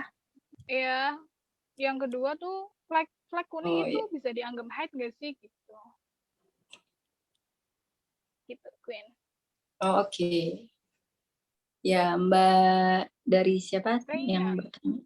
Oh, ya. Reina. Nah, ini yang bertanya, aku coba jawab dulu ya. Bismillahirrahmanirrahim. Waalaikumsalam warahmatullahi wabarakatuh, Reina. Ya, jadwal haid itu memang bisa berubah-ubah ya, gitu teman-teman. Itu pun tergantung daripada hormon tubuh, gitu. Dari emosi teman-teman, dari stresnya teman-teman, misalnya mikirin ujian, kayak gitu. Atau lagi mikirin sesuatu yang misalnya mau masuk perguruan tinggi gitu, atau mau mikirin aduh lagi proses hitbah nih misalnya, atau proses ta'aruf seperti itu. Terus galau, bingung, aduh jadi maju nikah nggak ya, kayak gitu. Itu bisa aja kalau diri kita lagi stres, maka hormon-hormon yang harusnya itu keluar gitu kan, dan memperoleh darah haid itu akhirnya jadi tertunda atau misalnya lebih cepat gitu loh. Nah, itu bisa terjadi karena faktor diri kita sendiri gitu loh. Seperti itu. Cuman kalau dari sains itu seperti itu, cuman kalau bahasa ilmiahnya itu hormon-hormon yang berpengaruhnya aku kurang hafal ya. Itu hormon apa, seperti itu dan lain sebagainya. Ya, teman-teman bisa cari nanti atau kita bisa bahas mungkin di lain waktu gitu. Jadi iya gitu kan, kalau misalnya lagi stres, kadang lebih cepet nih gitu kan haidnya, tapi yang keluar cuma sedikit banget. Nah, itu tetap gitu kan. Kalau misalnya baunya itu kayak darah haid gitu kan. Apalagi misalnya Raina ini belum menikah kan, seperti misalnya kalau misalnya belum menikah berarti kan itu bukan keguguran misalnya kan, karena kan kalau misalnya sedang hamil gitu kan bisa juga gitu kan keguguran, darahnya itu sedikit gitu kan, cuman flek gitu kan, saat hamil itu bisa aja keluar flek seperti itu. Tapi kalau misalnya emang tidak sedang hamil gitu kan, belum menikah, itu bisa dikatakan sebagai darah haid kayak gitu. Ya meskipun cuman batasannya paling lama itu ya sehari kayak gitu. Misalnya besoknya udah nggak ada nih, ya udah berarti kita mandi wajib gitu kan, bersih gitu kan, bersuci seperti itu. Lalu sekitar hari kelima baru keluarnya banyak, sekitar seminggu. Nah iya, barulah itu keluar lancar gitu loh, haidnya. Nah itu baru kita tidak boleh untuk hal-hal yang tadi diharamkan saat kita sedang haid seperti itu. Terus setelah seminggu gitu kan, terus keluar flek kuning juga selama seminggu. Nah flek kuning ini gitu kita harus cari tahu ya, flek kuning itu biasa kita dapetin atau enggak gitu kan. Karena kalau misalnya keputihan itu kan kayak flek kuning juga ya kadang. Cuman kan tadi ada yang keputihannya itu deres gitu kan. Apalagi kalau hamil itu katanya keputihannya gitu. Memang sainsnya gitu kan, kalau saat hamil dia hormon keputihannya itu akan lebih banyak gitu dibandingkan saat kita sedang tidak hamil seperti itu. Nah, itu saat hamil. Cuman kalau nggak hamil ternyata keputihannya banyak, itu harus dicari tahu teman-teman kayak gitu. Apalagi sudah menimbulkan bau yang tidak sedap misalnya, ataupun keluarnya itu bahkan keputihannya ini banyak banget seperti itu. Bahkan totalnya udah lebih 15 hari gitu kan. Lalu pertanyaannya, apakah bisa istihadah itu bersambung dengan haid? Istihadah dulu baru haid. Bersambung dengan haid, istihadah dulu baru haid. Ya bisa aja gitu. Yang namanya istihadah itu kan bahkan waktu itu aku pernah ikut kajian, jadi ada salah satu orang, dia kasusnya itu istihadah terus itu selama bertahun-tahun. Dan akhirnya ya kegiatannya kayak gitu, kalau ada istihadah dia bersih-bersih gitu kan, ganti misalnya pakaian dalamnya gitu kan, baru sholat gitu kan. Jadi benar-benar harus bersih dulu gitu, kalau mau sholat benar-benar harus bersih gitu. Meskipun tadi itu darah istihadah gitu. Tapi darah istihadah kita masih diperbolehkan untuk puasa seperti itu. Karena itu kan darah penyakit ya, seperti itu, bukan darah haid kayak gitu. Itu beda gitu. Dan memang darahnya itu pun menurut medis itu berbeda antara darah istihadah dengan darah haid seperti itu. Nah, berarti kita juga harus perlu tahu nih, ini darahnya darah istihadah atau darah haid ya gitu. Kalau nggak tahu bisa tanyakan ke dokter seperti itu. Nah, ini berarti di sini kita perlu ya thalabul ilmi atau perlu mengilmui antara ini darah istihadah atau darah haid gitu kan. Kalau misalnya kita merasa ini udah nggak biasa nih haidnya kayak gitu. Lalu yang kedua, apakah flek kuning itu masih dianggap haid? Bila masih terhitung haid, apakah wajar jika flek itu keluar selama seminggu? Sepemahaman aku gitu ya, di buku ini yang fikih sunnah itu, flek kuning itu menandakan kita udah nggak haid lagi gitu. Jadi batas waktu untuk melihat kita itu udah haid atau enggak itu adalah tadi flek kuning gitu kan. Jadi warna kekuningan gitu kan. Kalau zaman dulu kan bahkan disyariatkan kalau misalnya kita setelah haid kita masukkan sedikit kayak kapas gitu ya atau ya kain putih gitu di kemaluan gitu kan untuk kita cek apakah sudah ada tadi keputihan tadi atau misalnya flek kuning tadi, karena itu adalah tanda bahwasanya selesai haid seperti itu. Jadi tetap flek kuning itu bukan haid kayak gitu. Cuman yang kalau dikhawatirkan itu fleknya itu hitam, barulah itu bisa dikatakan kadang haid pun itu warnanya bisa hitam ya gitu kan. Bisa hitam, menggumpal dan baunya itu berbeda dengan darah biasa atau darah segar. Makanya yang perlu digarisbawahi, kita harus tahu dulu nih apakah itu darah istihadah ataukah darah haid gitu kan. Karena memang bisa aja kejadian gitu kan. Habis istihadah haid kayak gitu itu bisa aja gitu. Ya seperti itu teman-teman. Mungkin itu ya dari aku, wallahu a'lam bishawab. Ya. Alhamdulillah, Masya Allah. Jadi kayak kita juga harus benar-benar mengilmui dulu ya tentang haid, tentang istihadah itu sebelum kita benar-benar menjalankan perintahnya gitu. Masya Allah. Semoga itu menjawab pertanyaannya ya dari Kak Reina tadi. Dan selanjutnya ini ada yang raise hand tadi. Kayaknya turun lagi siapa ya? Kak Siva tadi. Jadi raise hand nggak nih? Sudah terjawab Kak tadi, sudah Oh, terwakilkan. oke, siap. Alhamdulillah. Alhamdulillah. Ya. Oke. Mungkin kayaknya udah cukup ya untuk pertanyaannya gitu karena waktu kayaknya udah asar juga nih, udah berakhir juga sesi sharing-sharingnya. Jadi kalau menurut Kak Misel nih, kesimpulan dari sharing-sharing siang hari ini gimana Kak? Ya, jadi kalau dari aku sendiri ya, simpulan dari sharing-sharing ini tuh, di bulan Ramadan yang mulia ini yang banyak keutamaannya, walaupun kita tuh dikasih keistimewaan juga untuk haid yang mungkin kadang bikin kita futur, kita juga harus ingat bahwa tujuan kita tuh di dunia ini ya untuk beribadah gitu. Jadi mau nggak mau ya kita harus menjalankan perintahnya, menghindari larangannya, dan juga masih banyak banget amalan yang bisa kita lakukan ketika kita haid dan menghindari ya yang sebaiknya nggak kita lakukan kayak gerak Quran seharian itu no no big no ya guys. Mungkin itu sih apa garis besarnya dari yang disampaikan oleh Queen. Mungkin dari Queen ada closing statement dulu nih sebelum kita tutup.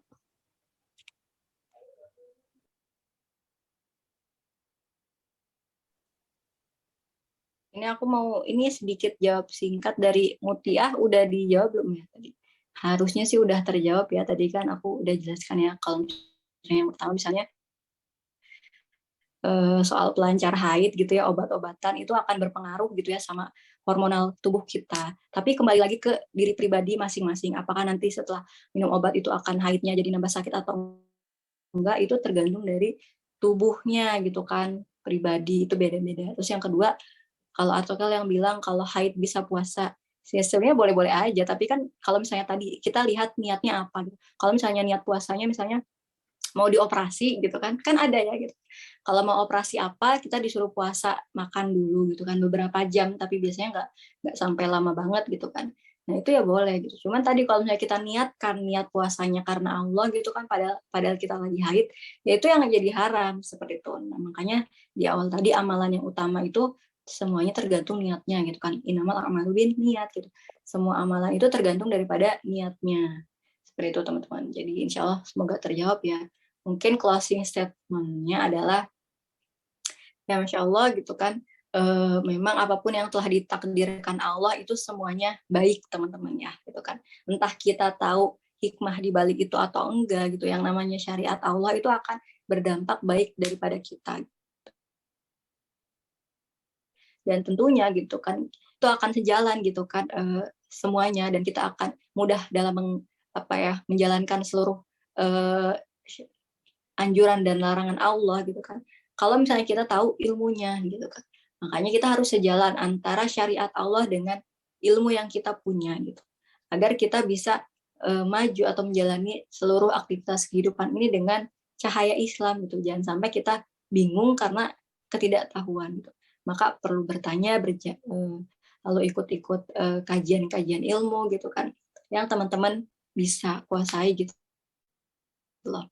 Ya semoga teman-teman bisa, kita semua bisa terus mengilmui diri gitu kan, terus juga tetap bisa selalu menebarkan manfaat gitu kan ke teman-teman yang lain seperti itu. Semoga dari sedikitnya kajian, sedikitnya ilmu yang tadi aku sampaikan, semoga bisa bermanfaat bagi teman-teman semua, dan mohon maaf apabila ada kesalahan ya. Seperti itu, kurangnya mohon dimaafkan. Wallahu a'lam bishawab. Alhamdulillah. Terima kasih banyak Queen, Shebi udah nyempatin waktunya, udah ngasih kita booster juga, penyemangat biar nggak futur lagi gitu. Untuk ngabadiin pertemuan kita sore hari ini, kayaknya foto bareng dulu yuk. Bagi teman-teman yang belum on cam, bisa on cam dulu biar kelihatan wajahnya.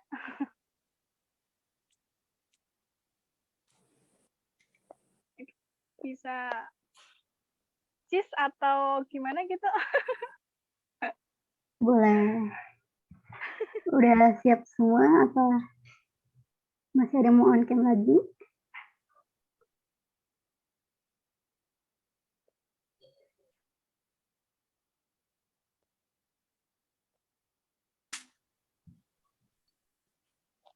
Oke. Ini aku 3 kali screenshot ya. Oke. Oke, 1, siap. 2, 3. Slide kedua. 1, 2, 3. Slide terakhir. Oke. 1, 2, 3. Oke, terima kasih. Oke. Ya, jazakumullah Ya khair. Allah. Iya teman-teman. Silakan ditutup Kak Misel. Ya, terima kasih lagi ya untuk Queen Shebi yang udah menyempatkan waktunya untuk hadir bersama teman-teman Ahwat Madani ini nih. Semoga sharingnya tadi bermanfaat dan menjadi amalan jariah untuk Queen Shebi ya. Terus Ya juga mohon maaf makasih. ya pokoknya. Ya, Banyak. iya nggak apa-apa. Allah. Ya, nggak apa-apa Queen Shebi. Terus juga makasih juga untuk teman-teman Ahwat Madani nih, dan juga teman-teman Kingdom of Syuro kayaknya datang juga ya. Makasih juga untuk untuk udah hadir gitu, menyempatkan minggu siangnya yang harusnya biasanya dipakai untuk istirahat mungkin ya. Sekarang jadi dipakai untuk utlubul ilmu gitu, Masya Allah gitu. Terus juga untuk teman-teman, nah itu tuh udah di-share. Untuk teman-teman yang belum gabung mungkin ya, kalau misalkan mau ikutin agenda-agendanya Ahwat Madani, bisa banget follow Instagramnya Ahwat Madani, terus juga ada Instagramnya Warga Madani, terus juga jangan lupa follow Instagramnya Queen ya. Terus juga agenda di Discord itu juga ada beberapa nih, misalnya tuh ada One Day One Juice, itu ada bagian ihwannya, ada bagian ahwatnya, terus juga ada zikir pagi, zikir sore. Nah mungkin teman-teman yang haid itu kan mungkin nggak bisa tilawah tapi bisa join ya zikir pagi zikir sore itu biasanya dilanjut sama ngobrol curcol dikit lah ya, biasa cewek-cewek gitu. Terus juga ada English Club biasanya, tapi karena sekarang Ramadan diganti jadi Arabic Class. Nah, untuk teman-teman yang mungkin free bisa banget join di Discord-nya Warga Madani. Mungkin kita tutup dulu dengan alhamdulillahirrahmanirrahim. Terus juga istighfar 3 kali, astagfirullahaladzim, dan doa kafaratul majelis, subhanakallahumma wa bihamdika asyhadu an la ilaha illa anta astaghfiruka wa atubu ilaik. Dan mungkin kita sempurnakan dengan surat Al-Asr. Bismillahirrahmanirrahim. Wal 'asri innal insana lafi khusrin illal ladzina amanu wa amilus solihati wa tawassaw bil haqqi wa tawassaw bis sabri. Alhamdulillah. Makasih semuanya. Barakallah. Sampai jumpa di kajian Ahwat Madani selanjutnya. Wassalamualaikum warahmatullahi wabarakatuh. warahmatullahi wabarakatuh. Makasih Waalaikumsalam. teman-teman. Makasih, Queen. Iya.